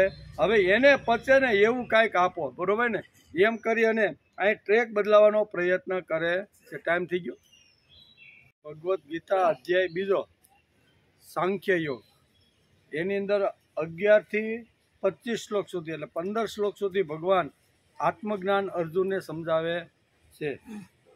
અર્જુનના ચહેરા ઉપર આની કોઈ અસર થઈ નહીં. ભગવાન સમજી ગયા કે અર્જુનના ચહેરા ઉપર આ ન બદલાવાવાળી રેખાઓ જોઈને કહે છે કે મારા સમ્યક જ્ઞાન, શ્રેષ્ઠ જ્ઞાન, સાંખ્ય જ્ઞાનની કોઈ અસર અર્જુન ઉપર પડી નથી. એમ કે છાંદોક્ય ઉપનિષદમાં આ વાતને સમર્થન આપવામાં આવ્યું છે. ભગવાનને જેમ ગીતાની અંદર આ વાતનું જે સમર્થન વ્યાસે લખ્યું છે એ જ પ્રમાણે છાંદોગ્ય આપણા જે ઉપનિષદો છે ને એમાં એક છાંદોગ્ય ઉપનિષદ છે, એની અંદર પણ આ સમર્થન આપવામાં આવ્યું છે. એક સત્યકામ નામનો બાળક નાનાથી માની સાથે જ નાનાનો મોટો થયો, 7 વર્ષનો થયો. એટલે અહીંયા સત્યકામને લાગ્યું કે હવે મારે વિદ્યા ભણવા માટે કોઈ ઋષિના આશ્રમમાં જવું જોઈએ. તેથી માને નમસ્કાર કરી અને હાથમાં સમિધ લઈને કોઈ પણ આશ્રમમાં જવાનું હોય ને તો ઘરેથી કોઈ પણ બાળક કંઈક ને કંઈક લેતો જતો. આમણે સમિધ એટલે નાની એવી લાકડાની ભારી લીધી અને ભારી લઈ અને ગૌતમ ઋષિના આશ્રમની અંદર આ સત્યકામ આવે છે. સત્યકામ આવે છે અને ગુરુને નમસ્કાર કરી 2 હાથ જોડીને કહેશે કે હું તમારા તપોની અંદર આશ્રમની અંદર આત્મજ્ઞાન લેવા માટે આવ્યો છું, તમે મને આત્મજ્ઞાન આપો. એમ જ્યારે આ નાના એવા બાળકે સત્યકામે જ્યારે ગૌતમ ઋષિ પાસે જ્યારે આ માગણી કરી ત્યારે ગૌતમ ઋષિએ એને પૂછ્યું કે ભાઈ તને આત્મજ્ઞાન આપતા પહેલાં તારું કુળ કોણ, તારા મા બાપ કોણ એ અમારે જાણવું પડે. એ જાણ્યા વગર અમે કોઈને આત્મજ્ઞાન આપતા નથી. એટલે એ કે મારા કુળમાં તો મને કાંઈ ખબર નથી. પાછો દોડતો મા પાસે આવ્યો. માની પાસે આવીને કહેશે કે બા આપણું કુળ કયું? તો કે મને કુળની ખબર નથી. તો હું કોનું સંતાન, મારા બાપાનું નામ શું છે? તો કે એ પણ મને ખબર નથી. આવા ઉત્તર આપે છે. અને પછી કે હું તો નાના મોટા કામ કરવા માટે ઘરે આવી રીતના કોઈના વાસણ, કોઈના કપડાં આવું બધું કરું છું. એટલે કોઈ પણ કુળ કે કોઈ પણ પરંપરા કે કોઈ પણ તારા બાપા કોણ છે એ પણ મને ખબર નથી. હવે આ પરિસ્થિતિ આવી રીતની ઊભી થઈ પણ સત્યકામને એક જિજ્ઞાસા હતી કે કોઈ પણ હિસાબે મારે આત્મજ્ઞાન જોઈએ છે. એટલે પાછો એ ગૌતમ ઋષિના આશ્રમની અંદર આવે છે. આશ્રમની અંદર પાછા ગૌતમ ઋષિ પૂછે છે, બોલ તારું કુળ તું પૂછ્યો? તો કે મારી માએ કીધું છે કે અમારું કોઈ કુળ અમને યાદ નથી. તો કે તારા પિતા? તો કે પિતાનું પણ આવી જ રીતનું કીધું છે કે મારી માં નાના મોટા કામ કરવા માટે બધી જગ્યાએ જાય છે, એટલે મારા પિતા કોણ છે એ પણ મને ખબર નથી. એટલે જે સત્ય વાત હતી એ નાના એવા બાળકે ગૌતમ ઋષિને સમજાવી દીધી. ગૌતમ ઋષિ અહીંયા અત્યારે વાત એવી છે કે એની જાકું જે કુળ હોય અથવા પરંપરા હોય ને તો એ કુળ અને પરંપરા જાણ્યા પછી જ એને યજ્ઞોપવિત આપતા અને પછી આશ્રમની અંદર એને આત્મજ્ઞાન કે એને ભણવા માટે આવી રીતના રહેતા હતા. હવે આ બેમાંથી એકેય વસ્તુ સત્યકામ પાસે હતી નહીં, પણ સત્ય ઉપર હાલતો હતો. એને જે કાંઈ સત્ય વાત હતી ને એ છુપાવ્યા વગર એમણે બધી કહી દીધી. નહીં તે કર્ણય પણ વિદ્યા લેવા માટે જ ગયો હતો ને, આત્મજ્ઞાન લેવા માટે જ ગયો હતો, પણ એ બધું છુપાવીને અહીંયા પરશુરામ પાસે વિદ્યા ભણે છે. અહીંયા સત્યકામ આવી રીતનું કોઈ પણ વાત છુપાવી નહીં. એટલે અહીંયા ગૌતમ ઋષિ એકદમ પ્રસન્ન થઈ ગયા કે હું કોઈ પણ કુળ અથવા કોઈ પણ મા બાપનો પત્તો મેળવા વગર હું કોઈ બાળકને અહીંયા આશ્રમમાં દાખલ કરતો નથી. અને આશ્રમમાં દાખલ જો કરવાનો હોય તો આ બે પરંપરા તો મારે જાણવી. પણ અહીંયા સત્યકામે સ્પષ્ટ કહી દીધું કે અમારી સ્થિતિ આવી રીતની છે. એટલે સત્ય વાત જાણી અને ગૌતમ ખુશ થયા. યજ્ઞોપવિત એને આપે છે, બરોબર, સમિતનો સ્વીકાર કરે છે અને કે તે તારે જો આત્મજ્ઞાન જોતું હોય તો હું તને એક કામ સોંપું. ગુરુ કોઈ પણ તપોનમાં જૂના કાળમાં જ્યારે ગુરુના આશ્રમમાં કોઈ પણ વિદ્યાર્થી જાય ને તો પ્રથમ એને નાનું થોડા સમય માટેનું કામ આપતા. એ કામ પરિપૂર્ણ થાય પછી ઋષિ એને ટકોરો મારીને કહેતા કે ભાઈ કામ કેવી રીતે કર્યું, પૂર્ણ કર્યું કે નહીં કર્યું, કર્યું છે તો કેવું સારું કે ન, એ બધું જોઈને પછી એને આશ્રમમાં રાખતા હતા. તેથી અહીં કહે છે કે હું તને અત્યારે અહીંયા 500 ગાયો આપું છું અને એ ગાયો લૂલી લંગડી અને આવી રીતની છે. 2-3 આવી રીતના મોટા ખૂંટ છે ને એ લઈ અને તું 500 ગાયો લઈ અને જંગલમાં જા અને 1000 ગાય થાય ત્યારે પાછો તું આવજે. આમ અત્યારે સત્યકામને ગૌતમ ઋષિ આ કામ સોંપ્યું. આ 500 ગાયો ધનકૂટના જે કાંઈ હતા ને એ બધી ગાયોનો આ ટોળા લઈને એ જંગલમાં ગયો. ગાઢ જંગલની અંદર ઘણા વર્ષો સુધી આવી રીતનો ગાયો ઉપર પ્રેમ કરે. કોઈ ગાયને કાંઈ અગવડ થઈ ગઈ તો એની સારવાર કરે. જે કાંઈ કરવાનું હતું એ બધું ઘણા વર્ષો સુધી અહીંયા સત્યકામે આ કામ કર્યું. સત્યકામ આ બધું કામ કરતાં કરતાં 500માંથી 1000 ગાય થઈ. વિચાર કરે છે કે ગુરુદેવે મને 1000 ગાય થાય ત્યારે પાછું આવવાનું કીધું છે. તો અહીંયા ઘણા વર્ષો સુધી 500માંથી 1000 ગાય થાય ત્યાં સુધી જો રહેવાનું હોય તો ઘણો સમય ત્યાં પસાર કરવો પડે. એટલે એ દરમિયાન શું થયું, ગાયોની સેવા તો કરતો હતો. ગાયો માટે તો આતરડાનો પ્રેમ એને આ ગાયો ઉપર હતો. એટલે જેમ પોતાની દીકરાને જેમ હાચવે ને એવી જ રીતે એણે ગાયો ઉપર આવી રીતનો પ્રેમ કર્યો છે. એની સાથે સાથે એ પ્રકૃતિ નિસર્ગના ખોળાની અંદર જ્યારે એને સમય મળતો ને ત્યારે રાતના સમયે ચાંદનીની અંદર જોઈ અને પ્રકૃતિનો આનંદ માણતો હતો. દિવસની અંદર આદિદેવ સૂર્યદેવને પણ જોઈને આનંદ માણતો હતો. ગાયો ચરવા માટે જ્યારે જંગલમાં જાય ત્યારે નાના મોટા ખળખળ વહેતા જે ઝરણાઓ છે ને એ ઝરણાઓ પાસે બેસીને પણ એની પાસેથી કંઈક નવું નવું શીખતો હતો. વૃક્ષ પાસેથી શીખો, પક્ષીઓ પાસેથી શીખો, નિસર્ગના દરેક જે સાધનો હતા ને એ બધા પાસેથી જ્યાં સુધી 1000 ગાય થઈ ને ત્યાં સુધી એણે આ બધું વચ્ચે બધું જ જ્ઞાન એને પ્રાપ્ત કરી લીધું. પક્ષીનું હોય, પછી વૃક્ષનું હોય, વનસ્પતિનું હોય, પર્વતનું હોય, ચંદ્ર સૂર્ય, બધા જે પ્રકૃતિના જે આવા પાસેથી એને કંઈક ને કંઈક જ્ઞાન મળેલું છે. વહેતા પાણી નિર્મલા બંધા ગંધીલા હોય, સાધુ જન ભમતા ભલા દાગ ન લાગે કોઈ. આવું એને ઝરણા પાસેથી આ જ્ઞાન મેળવ્યું. શું કીધું? ઝરણું જેમ સતત વહે તો જ એની કિંમત અને તો જ પવિત્ર અને શુદ્ધ રહે છે. એ ઝરણું જો બંધિયાર થઈ જાય તો એની અંદર શેવાળ જામે, નાના મોટા જંતુઓ પડે, પીવા લાયક હોય નહીં. એટલે આ બધું છે એવી રીતે વૃક્ષ છે, વનસ્પતિ છે, પક્ષીઓ છે, પછી અનેક પ્રકારના જે જીવજંતુઓ છે એની પાસેથી ઘણા વર્ષો સુધી આ સત્યકામે આ જ્ઞાન લઈ લીધું. એટલે 50% ઉપરનું જ્ઞાન તો એને અહીંયા ગાયોને સંભાળતા એની સેવા કરતાં નિસર્ગ પાસેથી લઈ લીધું. એ 1000 ગાયો પૂરી થઈ એટલે સત્યકામ અહીંયા આવ્યો અને ગુરુદેવને કે તમે જે પ્રમાણે મને કામ સોંપ્યું હતું એ પ્રમાણે આ 1000 ગાયો ગણી લ્યો. અને તો પછી તે જંગલમાં કર્યું હું ત્યારે એને સત્ય બધી જે વાતો હતી નિસર્ગ પાસેથી જે કાંઈ ગુણો પ્રાપ્ત કર્યા ને એ બધા ગુણોનું એની પાસે વર્ણન કરે છે કે સત્યકામ તે તો મારું 50% ઉપરનું કામ તો આ તે 1000 ગાયો બનાવીને તે મારું કરી નાખ્યું છે. આજથી હું તને મારો મુખ્ય શિષ્ય એમ જ નહીં પણ તારે કોઈ પિતા નથી ને તો હવે આજથી તું સત્યકામ જાંબાલ તરીકે ઓળખાય. કેવો? જાંબાલ એની માતાનું નામ હતું. કેવું? એની માતા નાના મોટાના બધાના કામ કરતા હતા, પણ અહીંયા સત્યકામને જાંબાલ એની માતા સાથે નકર પિતાનું નામ બાળકની પાસે હોય તો એની જગ્યાએ માતાનું નામ એ કે આટલું અહીંયા કે પછી સત્યકામ જાંબાલના નામથી ઓળખાય છે એવું છાંદોગ્ય ઉપનિષદની અંદર આવે છે. કહેવાનો અર્થ કે જ્ઞાન જો આત્મજ્ઞાન જો મેળવવાનું હોય ને તો જે પ્રમાણે ગુરુએ જે આજ્ઞા જે પ્રમાણે કીધું હોય એ પ્રમાણે જો ધ્યાન રાખીને જો કરે ને તો જ એક આત્મજ્ઞાન એની અંદર ઉતરે. અહીં તો શિષ્ય બનીને પહેલાં તો શરણે આવી ગયો છે, શિષ્ય તો સ્વીકારી લીધું છે, પણ હજી એનું મન આડોઅવળું બહુ ઘૂમે છે. તેથી ભગવાન વિચાર કરે છે કે આનો ચહેરો જોયા પછી ભગવાનને લાગી આવ્યું કે આ ભાઈના મગજમાં 15 શ્લોકનું જે મેં તત્વજ્ઞાન અથવા આત્મજ્ઞાન કીધું એ આની બુદ્ધિમાં ઉતર્યું નથી. તેથી અહીંયા પાટો થોડોક બદલે છે.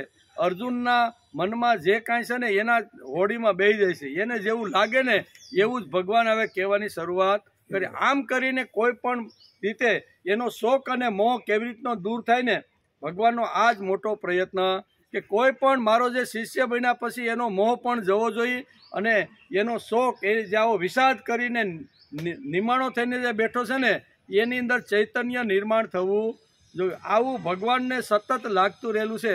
તેથી ભગવાન કે કાંઈ વાંધો નહીં, આવા અઘરા જ્ઞાન, શ્રેષ્ઠ જ્ઞાન, સમ્યક જ્ઞાન, આવી રીતના આવા સાંખ્ય જ્ઞાનની જો અસર એના ઉપર ન પડી હોય ને તો કંઈક હળવીક વાત મારે હવે એને કહેવી જોઈએ. તેથી આ શ્લોકની અંદર કહે છે અથ ચેનમ નિત્યજાતમ નિત્યમ વા મન્યસે મૃતમ તથાપિ ત્વમ મહાબાહો નૈવમ શોષિતુમર્હસી નૈનમ શોષિતુમર્હસી. માટે તારો શોક દૂર કર. મુખ્ય ભગવાનને આ જ વાત કહેવાની છે. એટલે કે છે કે આવી રીતના અહીંયા છાંદોગ્ય ઉપનિષદની અંદર પણ આ જ વાત આવી રીતની સમજાવવામાં આવી છે. એમ કે ગુરુજીનો ગૌતમનો એટલે આ બધા ગોત્ર ને બધું પૂછે છે અને એ પછી અહીંયા સત્યકામ જાંબાલ કાયમને માટે અહીંયા તપોવનની અંદર રહી જાય છે. 1000 ગાયો લઈને સત્યકામ આવે છે. સત્યકામને જોઈને ગૌતમ ઋષિ કહે છે કે તું બ્રહ્મને પામી ગયો છો. શું કહે છે? તું જે બ્રહ્મ જ્ઞાન લેવા માટે મારી પાસે આવ્યો હતો અને આવતા વેત જ તે સમીરની ભારી બાજુમાં મૂકીને કીધું કે ગુરુદેવ હું તમારા આશ્રમની અંદર આત્મજ્ઞાન અને બ્રહ્મ જ્ઞાન માટે આવ્યો છું. ત્યારે અહીંયા બ્રહ્મ જ્ઞાન માટે આત્મજ્ઞાન માટે અહીંયા ગુરુદેવે જે કામ સોંપ્યું હતું એ પરિપૂર્ણ કરી અને અહીંયા તપોવનમાં પાછો આવે છે. 1000 ગાયો લઈને સત્યકામ આવે છે. સત્યકામને જોઈને ગૌતમ ઋષિ કહે છે કે તું બ્રહ્મને જાણી ગયો છો. હવે કેવું છું તું હવે બ્રહ્મ કોણ છે, બ્રહ્મ તત્વ શું છે, બ્રહ્મ કેવી રીતનું હલન ચલન કરે છે, કેવી રીતનું આ બધાને તું જાણી ગયો છે. જાણી ગયો કે તું બ્રહ્મને જાણી ગયો છે એવું તારા ચહેરા ઉપરથી લાગે છે. શું છે? હજી તો એની સાથે વાતચીત કાંઈ થાય નથી. 1000 ગાયો આવી એટલે જાંબાલે કહી દીધું કે આ તમે કીધું તું એ પ્રમાણે 500માંથી 1000 ગાય લઈને આવી ગયો અને એના ચહેરા સામું જોવે છે કે આ જે અત્યાર સુધી જે કાંઈ 5-10 વર્ષ સુધી જે જંગલમાં હર્યો છે ફર્યો છે તો એના ચહેરા ઉપર કાંઈ અસર થઈ કે કેમ. એટલે જાંબાલના ચહેરા ઉપર ગૌતમ ઋષિ જોવે છે અને ચહેરો વાંચીને ગૌતમ કહે છે કે તને બ્રહ્મ જ્ઞાન થઈ ગયું છે, તને આત્મજ્ઞાન થઈ ગયું છે, અહમ બ્રહ્માસ્મિ તારા જીવનની અંદર સ્થિર થઈ ગયું છે ચહેરા ઉપરથી.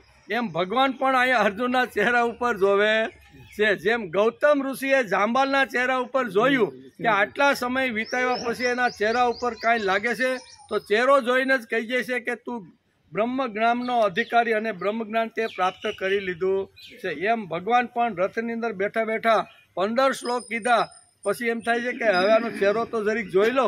ત્યાં સુધી તો કીધે જ રાખ્યા આંખું બંધ કરીને. બરોબર, એ આંખું ખોલીને અર્જુનના ચહેરા ઉપર જોવે છે તો લેસ માત્ર એના ઉપર અસર પડી નથી. એમ કે છે 1000 ગાયો લઈને સત્યકામ આવે છે. સત્યકામને જોઈને ગૌતમ ઋષિ કહે છે કે તું બ્રહ્મને જાણી ગયો છો, બ્રહ્મને પામી ગયો છો તેવું તારા ચહેરા ઉપરથી મને ખબર પડે છે.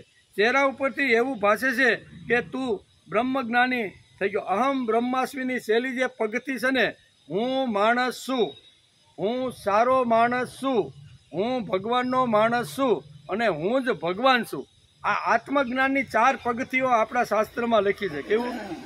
પહેલાં તો હું માણસ છું, માણસ બનવાનો પહેલાં માણસે પ્રયત્ન કરવો. જો આપણે એમ થાય કે આપણે માણસ નથી, 2 પગે હાલીએ છીએ, મોઢેથી ખાઈએ છીએ, કપડાં બદલીએ છીએ, આ બધું તો કરતા રહેલા છીએ. અરે 2 પગે તો કાગડો પણ હાલે છે, નથી હાલતો? કાગડો પણ હાલે છે, એટલે કાંઈ એને માણસ કહેવાય? તો માણસ, હું માણસ છું, આ તત્વજ્ઞાની અથવા બ્રહ્મજ્ઞાન માણસ છું, આ બીજી પગથી. હું ભગવાનનો માણસ છું, આ ત્રીજી પગથી. અને હું જ ભગવાન છું, આ 4 પગથી બ્રહ્મજ્ઞાની આત્મજ્ઞાની આપણા શાસ્ત્રમાં ઋષિઓએ આપણે સમજાવી છે. એટલે આ ચહેરા ઉપર જોઈ અને સત્યકામ જાંબાલના ચહેરો વાંચી અને ગૌતમ ઋષિએ કીધું કે તું પૂર્ણ રીતે આવી રીતનો પામી ગયો છે. એટલે કે સત્યકામ નમ્ર હતો, કહે છે કે પ્રભુ આપે મને જે કામ સોંપ્યું હતું તે કરીને આવ્યો છું. ગૌતમે તો હજી કંઈ કહ્યું પણ નથી અને ચહેરા ઉપરથી જ એને ખબર પડી ગઈ. ગૌતમ ઋષિ પહેલી જ નજરે સત્યકામના ચહેરા ઉપર જોઈને કહે છે કે તારા ચહેરા પર બ્રહ્મજ્ઞાની મોટી અસર થઈ છે, તે હું જોઈ રહ્યો છું. ચહેરા પરથી આવો ખ્યાલ આવી જતો હતો. સમજો, સત્યકામના ચહેરા પર જોઈને ગૌતમ ઋષિને ખબર પડી જાય છે, તો શું કુરુક્ષેત્રના મેદાનમાં 15 શ્લોક સાંભળ્યા પછી અર્જુનને ખબર ન પડે? અહીંયા સત્યકામને ખાલી ગૌતમ ઋષિએનો ચહેરો જોયો ત્યાં એને ખબર પડી ગઈ કે આ કેવી રીતનો છે, શું છે બધું. તો કુરુક્ષેત્રના મેદાનમાં જે સાક્ષાત ભગવાન જેનો રથ હાકે છે અને એ જે તત્વજ્ઞાન અર્જુનને કહે છે, તો શું અર્જુનને ખબર નહીં પડી હોય? આનો પણ આજે આપણે વિચાર કરીએ. આટલા શ્લોકો કીધા પછી એના ચહેરા ઉપર તત્વજ્ઞાની કોઈ અસર થઈ નથી. કહેવાવાળા ભગવાન છે, સાંભળવાવાળો અર્જુન છે. અર્જુન કોઈ સાનો હું કહેવાય કે કાંઈ પાકો નહોતો એવું નહીં. અરે દ્રોણાચાર્યના તપોની અંદર શાસ્ત્રનો ઊંડો એણે અભ્યાસ કરેલો. આવો એ પાકો હોશિયાર, આવો વીર, આવો સુરવીર, આવો જબરજસ્ત જેની જે કક્ષા છે ને એ કક્ષાનો અર્જુન અહીંયા હતો. પણ છતાંય ભગવાનના મુખારવિંદમાંથી 15 શ્લોક નીકળ્યા, પણ છતાંય આટલી શક્તિ, આટલી તાકાત, આટલું બળ હોવા છતાં અર્જુનના ચહેરા ઉપર લેશ માત્ર અસર થઈ નથી. તો એના પણ કેટલાક કારણો છે.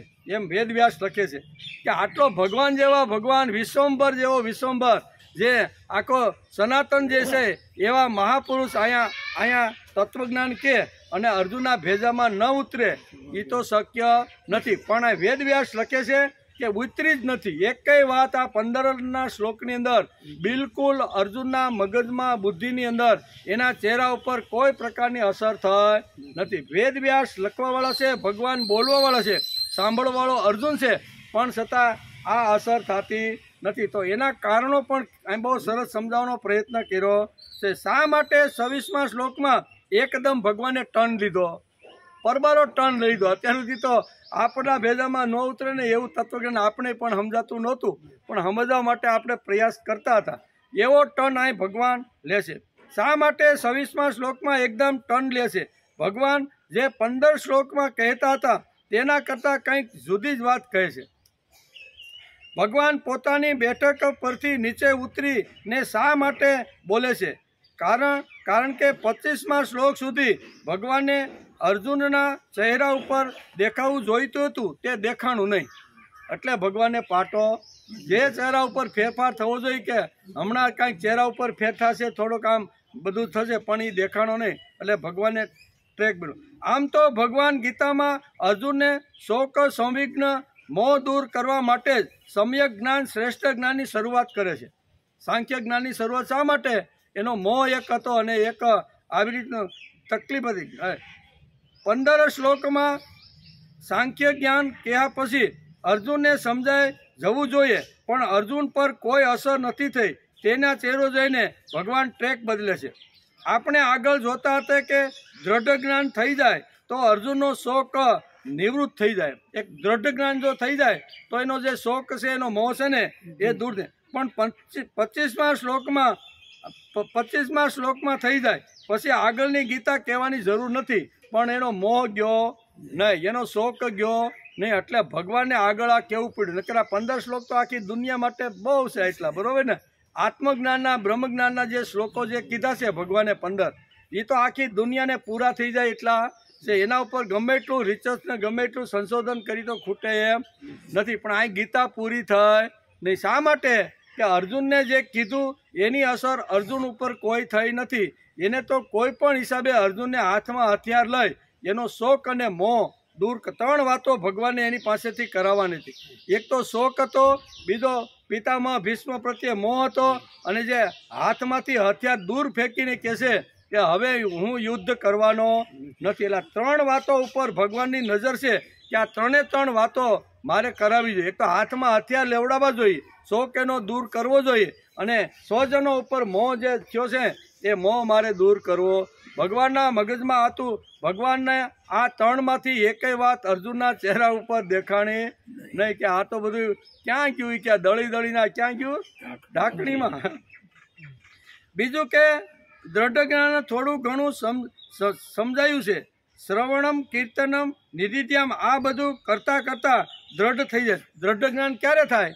પરબારું થતું નથી. કોઈ સારા વિચારો સાંભળીએ, કોઈ સજ્જનોની પાસે બેસીએ, કોઈ એની સારી વાતો સાંભળીએ, આમ કરતી એમાંથી ધ્યાન આવે, મનન આવે, ચિંતન આવે, નિધિધ્યાસ આવે, કીર્તન આવે, શ્રવણ આવે. આ બધી વાતો ભેગી થાય ને ત્યારે માણસને દ્રઢ જ્ઞાન થઈ જાય છે. પરબારું કાંઈ કોઈ હાથ માથે મૂકી દે અને દ્રઢ જ્ઞાન થઈ જાય તો આ સત્યકામને કતને કહે કાંઈ વાંધો નહીં, ભણવા માંડ તમ તારે, હું તને બધું જ્ઞાન કરાવી દઉં. તો એને કાંઈ આ ગાયો મોકલીને કાંઈ પાછી આટલી ગાયો થાય ત્યાં સુધી આવું એ કહેવાની જરૂર પડે નહીં. પણ પડી એનું કારણ છે કે કોઈને આત્મજ્ઞાન જો આપવાનું હોય તો કોઈ બાપજી મારા ઉપર હાથ મૂકે ને મારું કલ્યાણ ને મને આત્મજ્ઞાન કે મને કોઈ વૈકુંઠ અથવા મને કોઈ બ્રહ્મલોક મળી જાય એવું શક્ય નથી. એમ કે ભગવાનને આપણા જેવા અજ્ઞાની માણસ પણ જોઈએ છે. કેવા?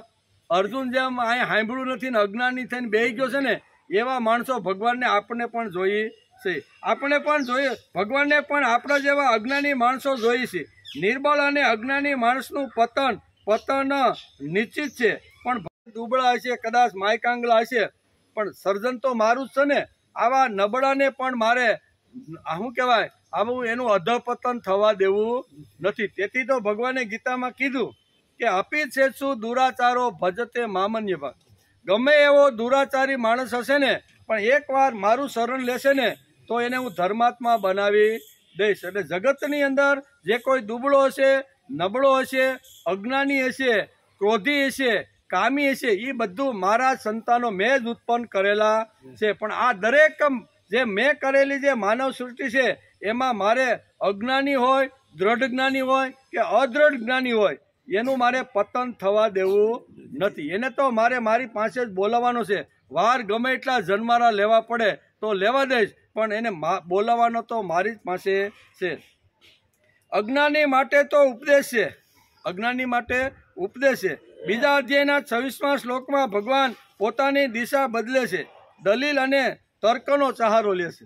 અત્યાર સુધી આત્મજ્ઞાનનો સહારો ભગવાનને લઈને અર્જુનને સમજાવવાનો પ્રયત્ન કર્યો. અર્જુને જેમ તર્ક અને દલીલો પહેલા અધ્યાયમાં જેમ ભગવાન સામે કરીને એમ ભગવાન હવે એની સામે તર્ક અને દલીલ અર્જુનની સામે શરૂઆત પાટો બદલીને કરવાના છે. પણ એ હવે આવતીકાલે છે. બરાબર? ભગવાન કહે છે કે તું જ્ઞાની ન બને તો વિજ્ઞાની તો બન. જ્ઞાની નો બન તો કાંઈ નહીં, પણ વિજ્ઞાની તો બન. જ્ઞાની જાણનાર છે અને વિજ્ઞાની વિચારનાર. થોડું વિચાર તો કર. ભગવાનને આ કહેવાનું છે, થોડોક વિચાર તો કર. અર્જુન પણ સમર્થ છે, કોઈ સામાન્ય માણસ નથી. એમ અર્જુન સમર્થ છે, સામાન્ય માણસ નથી. કુરુક્ષેત્રના મેદાનમાં સમર્થ અર્જુને પણ 11 થી 25 શ્લોક એટલે કે 15 શ્લોકમાં ભગવાને સમ્યક જ્ઞાન સમજાવવું છતાં એ સમજો નહીં. તો એનું શું કારણ ભાઈ? એના કારણો પણ વ્યાસે લખ્યા છે કે આટલો ભગવાન જેવા ભગવાન આખા વિશ્વભર જેને સમજાવતા હોય ને તો માણસે પછી બધું ફેંકીને એકવાર તો એના જ્ઞાનના ઘૂંટડા પહેલાં તો ઉતારી દેવા જોઈએ. પણ આ લેસ માત્ર ઉતારવાની વાત તો બાજુમાં રહી, એના ચહેરા ઉપર અસર થઈ નથી. તો શા માટે નથી થઈ એના પણ કારણો વ્યાસે ઘણા બધા કારણો લખ્યા છે. પછી ભગવાન પોતાની ટોચની એટલે કે જ્ઞાનની કક્ષા છોડીને નીચે આવે છે. અર્જુન પણ અજ્ઞાની, આપણે પણ અજ્ઞાની. અર્જુન ઉપર જેમ અસર ન થઈ એમ કદાચ આપણી ઉપર આ 15 શ્લોક સાંભળ્યા પછી પણ અસર ન પણ થઈ હોય. એમ અર્જુન પણ અજ્ઞાની અને આપણે પણ અજ્ઞાની છીએ. આપણને સમજાય તેવું કંઈક આ 26મા શ્લોકથી ભગવાન શરૂઆત કરે છે. અત્યાર સુધી તો ટોચની બધી વાતો બ્રહ્મજ્ઞાન, આત્મજ્ઞાન અને આ દેહ અને દેહની જે વાતો છે, શરીર અને શરીરની વાતો બહુ ઊંડી અને બહુ ગહન વાતો કીધી. એ કદાચ આપણા માથા ઉપરથી ગયું હોય તો હવે ભગવાન કંઈક હળવું કરીને આપને સમજાવવા માગે છે.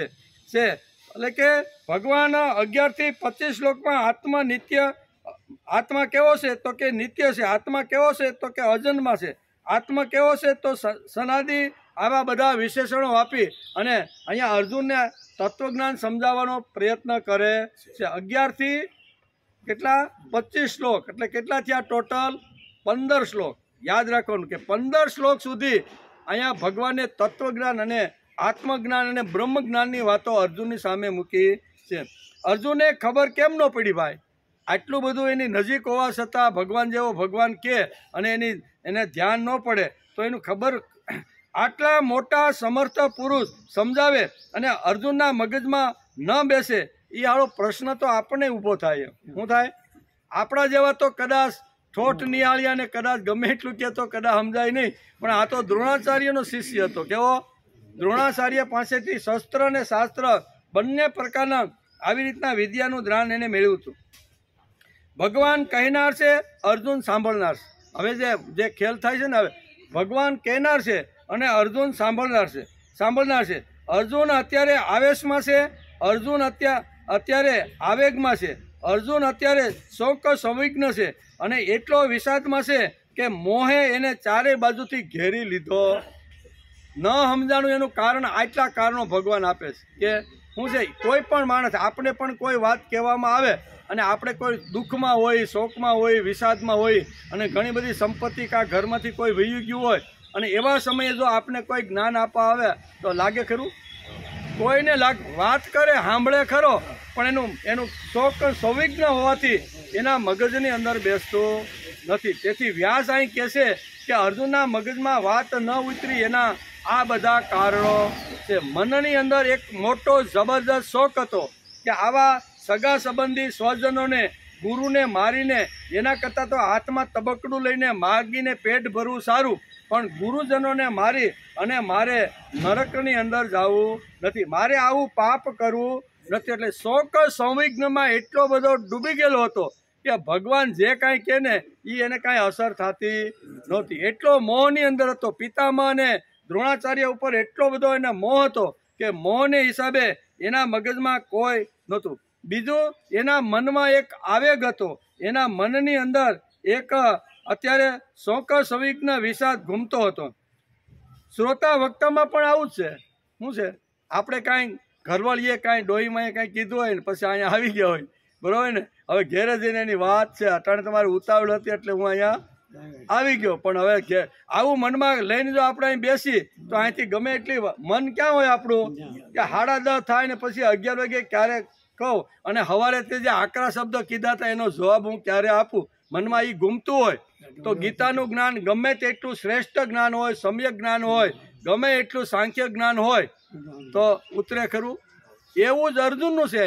અહીં વેદવ્યાસ લખે છે, એક તો શોક સંવિઘ્ન છે, બીજો મોહની અંદર ડૂબેલો છે, સ્વજનોને ન મારવાના જે મોહની વાત જે છે એ, બીજી ઘણી બધી વાતો પકડીને અત્યારે એ બેઠો છે. એટલે ગમે તેટલા અહીં કે 15 શ્લોકની અંદર ભગવાને ઠાંસીને અર્જુનના ભેજાણમાં બેસાડવાનો પ્રયત્ન કર્યો, પણ જેમ તેલ લગાડ્યા પછી માથે પાણી નાખીને જે મળતું નથી ને, એમ શોક સંવિઘ્ન અને મોહ, આ બે મોટામાં મોટી વાતો લઈને અર્જુન પાછલી બેઠક ઉપર બેઠો હતો. ભગવાને બધા સિદ્ધાંતોને છોડીને વાત બદલી પડી છે. આજે દુનિયાના બધા લોકો આવેગમાં છે, આવેશમાં છે, શોક સંવિઘ્ન છે. તેથી ગમે તેટલી કથાઓ સાંભળવા જાય તો પણ એની બુદ્ધિમાં કાંઈક ને કાંઈક ગુંગું લઈને તો બેઠો હોય. કાં સંસારનું હોય, કુટુંબનું હોય, ધંધાનું હોય, વ્યવહારનું હોય. છોકરો માનતો નથી, આટલો મોટો મેં કર્યો ને હવે મને પૂછતો. ઘણું બધું આપણે લઈને જો કથાની અંદર બેસીએ તો એ કથામાં જે મહારાજે જે વાતો કીધી હોય એ આપણા ભેજામાં બેસતી નથી. ક્રોધનો આવેગ છે, ધનનો આવેગ છે, ઘણા બધા આવેગ હોય. અર્જુનનો પણ એક અહીંયા આવેગ હતો. એ બધા આવેગને હિસાબે એને તત્વજ્ઞાન સમજાણું નહીં. એટલે કે ક્રોધનો આવેગ હોય, ધનનો આવેગ હોય, બરાબર ને? ધનનો આવેગ હોય ત્યારે એટલે કે ત્યારે ધર્મનો ઉપદેશ આપો તો એના ઉપર અસર થતી. માણસ જ્યારે આવેશમાં હોય, આવેગમાં હોય, શોક સંવિઘ્ન હોય, જ્યારે નિરાશ થઈ ગયેલો હોય, થાકી ગયેલો હોય, કંટાળી ગયેલો હોય, નિષ્પૃહ થઈ ગયો, આવા બધા જ્યારે એના ઉપર જ્યારે બધા સવાર થાય છે ને, ત્યારે એના ગમે તેટલા ધર્મ, તત્વજ્ઞાન, ભક્તિ અથવા અધ્યાત્મની વાત કહી તો એના ઉપર એ અસર કરતી નથી. એટલે અહીંયા વેદવ્યાસ જેવા મહાપુરુષ લખે છે કે અર્જુન ઉપર અસર ન થઈને એના આ બધા કારણો છે. એને હિસાબે અત્યારે શોક સંવિઘ્ન હિસાબે ભગવાન ગમે તેટલું જ્ઞાન એને પીરશે ને પણ એની બુદ્ધિમાં ઉતરતું નથી. તેથી ક્રોધનો આવેગ હોય, બીજો ધનનો આવેગ હોય, ત્યારે ધર્મનો ઉપદેશ આપો તો અસર થાય ખરો? ન જ થાય. યુવાનીનો પણ આવેગ હોય છે, બરોબર? યુવાનીનો પણ એક આવેગ હોય છે. એવા સમયમાં કંઈ તમે એને કહેવા જાઓ કે દીકરા આ આપણી પરંપરા નથી, આવું આપણે કરાય ને, આપણે કાંઈ થોડા આપણી પરંપરા, આપણું કુળ, આપણું આ બધું છે એ તું જોતો ખરો? તું ઉઠીને પરબારો આવી રીતનો રાતના આવીને શું કહેવાય ઈંડાની રેકડીએ પૂગી જશો, દીકરા તને આ સારું લાગે? યુવાનોમાં પણ ઘણીવાર આવી રીતના આવેગો આવતા. બાપ મને કોણ કહેવાવાળો, હું તો ગમે તે ખાય, ગમે ત્યાં જાય, બાપ મને કોણ પૂછવાવાળો? ઘણીવાર યુવાનોની પણ અંદર આવા આવેગો છે. અને એવો આવેગ જ્યારે યુવાનના મનમાં ચાલતો હોય અને એ વખતે જો કોઈ એને વાત કરે તો એના મગજમાં ઉતરતી નથી. એમ કે આવેગ આવી જાય તો તેનો ઉપાય શું? હાલો આવી ગયો આવે તો એનો ઉપાય તો કંઈક હશે ને. તો શ્રીમદ ભગવદ્ ગીતા એનો ઉપાય પણ બતાવે છે. શું કે છે? તું આ બધું છોડીને યુદ્ધ કર. શું કે છે? આવેગ આવી જાય તો તેનો ઉપાય શું? રાહ જો. એક વસ્તુ આ, કોઈને આવેગ આવી ગયો હોય તો રાહ જોવી પડે. 1 વર્ષ, 2 વર્ષ, 1 દિવસ, 2 દિવસ, જેવો સમય ને જેવું કામ. એમાં માણસને ઘણીવાર ક્રોધ સડી જાય, અને ક્રોધ સડી જાય એટલે ઘણીવાર આપણે થાય કે ક્રોધમાં ઘણીવાર નથી માણસ તાપીમાં પડી જતા, ગળા ફાંસો ખાઈ જતા, બુઢી મરતા. એ આવેગ થોડોક જ હોય પણ એ આવેગને સહન કરતા નથી. સહન ન કરે અડધો કલાક, પોણો કલાક કે કલાક એ આવેગ, ક્રોધનો આવેગ કદાચ આટલો રહે. જો એ સમી જાય તો પછી જે કાંઈ ઉદ્ધાપાના વિચાર કર્યા હોય એ બધા સમી જાય છે. એટલે અહીં કહે છે કે આવેગ પણ 2 પ્રકારના હોય. કેવા? 2 આવેગ પણ અહીં કહે છે કે 2 પ્રકારના હોય છે. એક પ્રકાર છે એટલે પડી જાય છે. આજે દુનિયામાં બધા લોકો આવેગમાં છે, આવેશમાં છે, શોક અને વિષાદમાં છે. તેની કક્ષા પ્રમાણે તે કામ કરે છે. ક્રોધનો આવેગ, બીજાના ધનનો આવેગ આવેગમાં આવી જાય તો તેનો ઉપાય શું? તો કે પહેલો ઉપાય છે રાહ જોવો. ભાઈ પેલા રાહ જોવાની, આપણે સહન કરતા. અને બીજો છે માન્યતા પ્રમાણે વાત કરો. જો તાત્કાલિક એનો ઉકેલ લેવાનો હોય અને કોઈ આવેગ આવી ગયો, ભાઈ શું છે, બોલ, તારે કાંઈ તકલીફ છે? તો કે હા મને આ તકલીફ છે, મને 5000 રૂપિયા આપો, મારે ફરવા માટે જવાનું છે. એ આવેગને જો સમાવવાનો હોય તો 5000 રૂપિયા તાત્કાલિક તમે આપી ગયો તો આવેગ હેઠો બેસી જાય ને. પણ બીજી કાંઈક એના ખિસ્સામાં ન હોય ને આમ તેમ હોય તો એને રાહ જોવાનું કેવું પડે કે ભાઈ તું 1 મહિનો રાહ જો, પછી મારી પાસે આવશે ત્યારે. પણ એ સમયમાં 1 મહિનો પસાર કરવો પડે. અત્યારે આ સમય કેવો છે? યુદ્ધનું મેદાન છે, કુરુક્ષેત્રનું મેદાન છે. સમય અત્યારે નથી. એક બાજુ 7 અક્ષણી, એક બાજુ 11 અક્ષણી, આ બંને બાજુ સામે આમાં હથિયારો લઈને બધા ગોઠવાઈ ગયા. હવે એમાં રાહ જોવાની આવે તો એ અહીંયા એના ઉપર ચોકડી મારો કે શું કે છે? અર્જુનને રાહ જોવો એમ કહેવામાં આવે તો એ યોગ્ય નથી. રાહ તો કેટલી ઘણી બધી જોવી પડે, અને ત્યાં તો યુદ્ધના પરિણામો કેવા આવે એ ખબર પડે નહીં. એટલે યુદ્ધના મેદાનમાં ઊભા હોય એટલે તાત્કાલિક નિર્ણય લેવો પડે. એટલે ભગવાન અત્યારે કુરુક્ષેત્રના મેદાનની અંદર 4 જે સફેદ ઘોડા છે એ ઘોડા જોડેલો જે ઉત્તમ રથ છે, ઉત્તમ રથમાં બેસીને અર્જુન અને કૃષ્ણ અત્યારે કુરુક્ષેત્રના મેદાનમાં આવ્યા છે. કુરુક્ષેત્રના મેદાનમાં ઘડીઓ ગણાય છે કે આવી રીતનો પહેલા બાણનો અથવા પહેલી તલવારનો પ્રહાર કોણ કરે. હવે આવા સમયે કાંઈ રાહ જોવાની ન હોય. તેથી ભગવાન સીધી રાહ જોયા વગર અહીં પોતાનો ટ્રેક બદલી નાખે છે. કારણ કે થોડા સમયમાં જ બધું કહેવાનું, બરાબર? કાંઈ 5-15 દી, નાના કુરુક્ષેત્રમાં 5-15 દી રોકાવ. હવે 18 દિવસનું તો યુદ્ધ છે, એમાં 10 દિવસનું યુદ્ધના તો આવી રીતના અર્જુન શું કહેવાય સંજયે ધૃતરાષ્ટ્ર પાસે વર્ણન પણ કરી દીધું. હવે થોડા સમયની અંદર જો કરવાનું હોય તો એને ટ્રેક બદલા વગર ચાલે નહીં. તેથી ભગવાન કે રાહ જોવો ને અત્યારે રાહ જોવાનો સમય આ ભાઈ ક્યારે બદલે, હળવે હળવે બીજું જ્ઞાન કહું, ત્રીજું જ્ઞાન કહું, આમ કરતાં એ કે હવે કાંઈ રાહ જોવાની જરૂર, હવે એની જોડીમાં બેસી જાઓ ને, એ જે કે એ પ્રમાણે કરો અને ધીમે ધીમે હાથમાં હથિયાર લે, શોક દૂર થાય, મોહ દૂર થાય એવો પ્રયત્ન કરો. આવેગ આવી જાય તો તેનો ઉપાય શું? તો કે પહેલો ઉપાય છે રાહ જુઓ અને બીજો ઉપાય છે માન્યતા પ્રમાણે એની વાતનો સ્વીકાર કરો.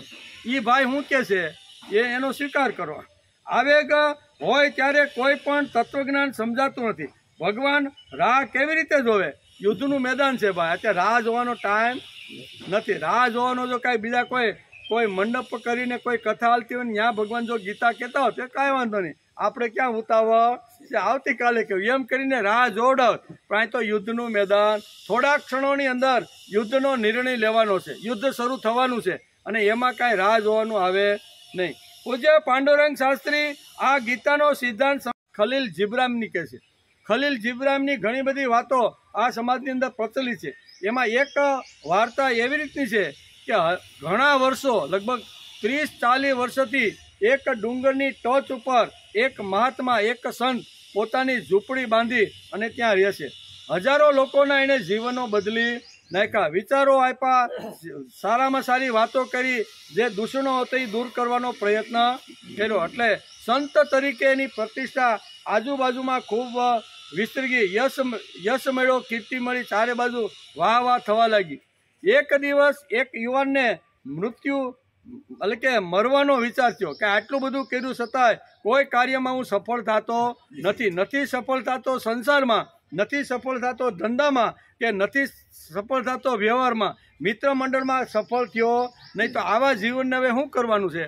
હવે મર્યા વગર છૂટકો નથી. એટલે મરતા પહેલાં એને વિચાર કર્યો કે એકવાર આ સંત મહાત્મા જે છે ને એના દર્શન કરી અને પછી મરું તો સારું, કોઈ મહાપુરુષના સંતના દર્શન કરી અને મરી તો કાંઈક સારી ગતિ, એવું થોડુંક એને વિચાર આવ્યો. અને ઊંચી ટેકરી હતી, હાંફતો મનની અંદર મરવાનો જ વિચાર લઈને ગયો છે, પણ એકવાર સંતના દર્શન કરીને પછી મરું એમ કરી અને હાંફતો ફાંફતો પરસેવાથી રેબઝેબ થઈ અને 1500 જે કાંઈ પગથિયું છે ને એ ચડીને સંત મહાત્મા પાસે ગયો. સંત મહાત્મા તો ત્યાં સત્સંગ ચાલતો હતો, 5-25 લોકો એની આજુબાજુ વીટલાઈને બેઠા હતા અને તત્વજ્ઞાનની આત્મજ્ઞાનની વાતો બધી હાલતી હતો. આ તો જૈન થાકી ગયો તો મરવા માટે, તો મરવાનું છે એટલે છેલ્લા દર્શન કરવા માટે આવ્યો હતો, એટલે ત્યાં આવીને પડી ગયો. એકદમ સંતે જોયું કે આ તો હાંફળો પાપડો થાકી ગયેલો, કંઈ મનની અંદર આવેગ લઈને આવેલો છે. એટલે એને હળવેકથી થોડું પાણી પાય, થોડો પવનો નાખીને પૂછ્યું કે ભાઈ શું તું કેમ આટલો બધો હાંફે છે, કેમ બતાવે? તો કે મેં મરવાનો વિચાર કર્યો છે, પણ મરતા પહેલાં તમારા દર્શન મારે કરવાના છે. એટલે તમે મહાત્મા છો, તમે પવિત્ર છો, લોકો તમારા આવી રીતના પગ પૂજ્ય અને તમે કે આજુબાજુમાં તમારી ખૂબ સરસ કીર્તિ છે, એટલે તમારા જેવા મહાત્માના દર્શન કરીને મરું તો સારું. તો કે મરવાનું કારણ શું છે? તો એ બધું લિસ્ટ બતાવે છે આખું, કે આટલા મેં ખૂન કર્યા છે, આટલા ચોરીઓ કરી છે, આમ તે કર્યો છે, કોઈને હારે હું સેટ થયો નહીં, મને ધનની પછી તો મારો ધીમે ધીમે પડતી આવી છે ને હવે તો હા હું ભોંય ભેગો થઈ ગયો, મને એમ થયું કે હવે મરી જાઉં. એટલે આ બધું જ્યારે વાત કરે છે ત્યારે સંત એને કહે છે કે તું મારું જ વર્ણન કરતો હોય એવું લાગે. શું કીધું? તું મારું જ વર્ણન કરતો.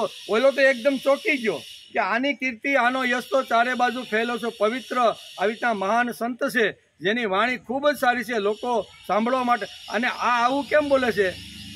હું તો નબળો છું, પણ આ એમ કહે છે કે હું તારા જેવો જ છું એમ કે. અને પછી ઘણીવાર એની સાથે બેઠક થાય છે, પછી મળે છે કે ભાઈ તું, પછી એને બહુ સારી રીતે સમજાવે છે કે તારા જેવા જ કર્મો પહેલાં હું કરતો હતો, તે તો હજી ઓછા આવી રીતના મારી સામે વણે, એના કરતાં પણ વધારે કુકર્મ મેં કરેલા છે. ઓલો યુવાન તો વિચાર કરવા લાગ્યો કે આવા કુકર્મ કરીને 35-40 વર્ષ ઉપર ટેકરી ઉપર બેસીને જો સંત બની જતો હોય તો હું ન બની જાઉં? એમ કરીને જે લથડતો જે યુવાન આવ્યો હતો એ ઉત્સાહ, સ્ફૂર્તિ અને ચૈતન્ય લઈને ગયો, મરવાનો વિચાર ટાળી દીધો. એ યુવાન ત્યાંથી ગયો એટલે આજુબાજુમાં મારા તમારા જેવા બેઠા હતા, એણે સંતને પૂછ્યું તમે ખોટું કેમ બોલ્યા? તમે તો અત્યાર સુધી આ 35 વર્ષના ઇતિહાસમાં અને આગળથી જ્યારથી તમે આવ્યા છો એ તમારું અમે કુળ બધું જાણી, એમાં તમે કોઈ કુકર્મ કર્યું નથી, અને છતાંય તમે આ યુવાન પાસે ખોટું બોલ્યા કે હું પણ તારા જેવો હતો. ત્યારે સંત એ બેઠેલા માણસોને કહેશે કે ભાઈ કોઈ માણસને જો જીવન આપવાનું હોય ને, કોઈ માણસને જો સર્જન કરવાનું હોય ને, તો આપણે કહેવું પડે કે ભાઈ હું તારા જેવો જ હતો. હકીકતે એ હતા નહીં. ત્યારે આ બધા કહે છે કે તમે ખોટું હોય, કે ભલે ખોટું બોલીને એક માણસનું જીવન જો આવી રીતનું થતું હોય તો હું ખોટું બોલવા માટે તૈયાર છું. કહેવાનો અર્થ કે અહીંયા ભગવાન અત્યારે અર્જુનની નાવમાં બેસે છે, અને આને જ કહેવાય કૃષ્ણ વંદે જગતગુરુ. તું જો આત્માને મરવાવાળો અને જન્મવાળો માનતો હોય તો પણ શોક કરવો યોગ્ય નથી. અર્જુન કહે છે કે આત્મા મરવાવાળો છે, ભગવાન કે આત્મા અમર છે. હવે આ બેનો ભેદ કેવી રીતે દૂર થાય?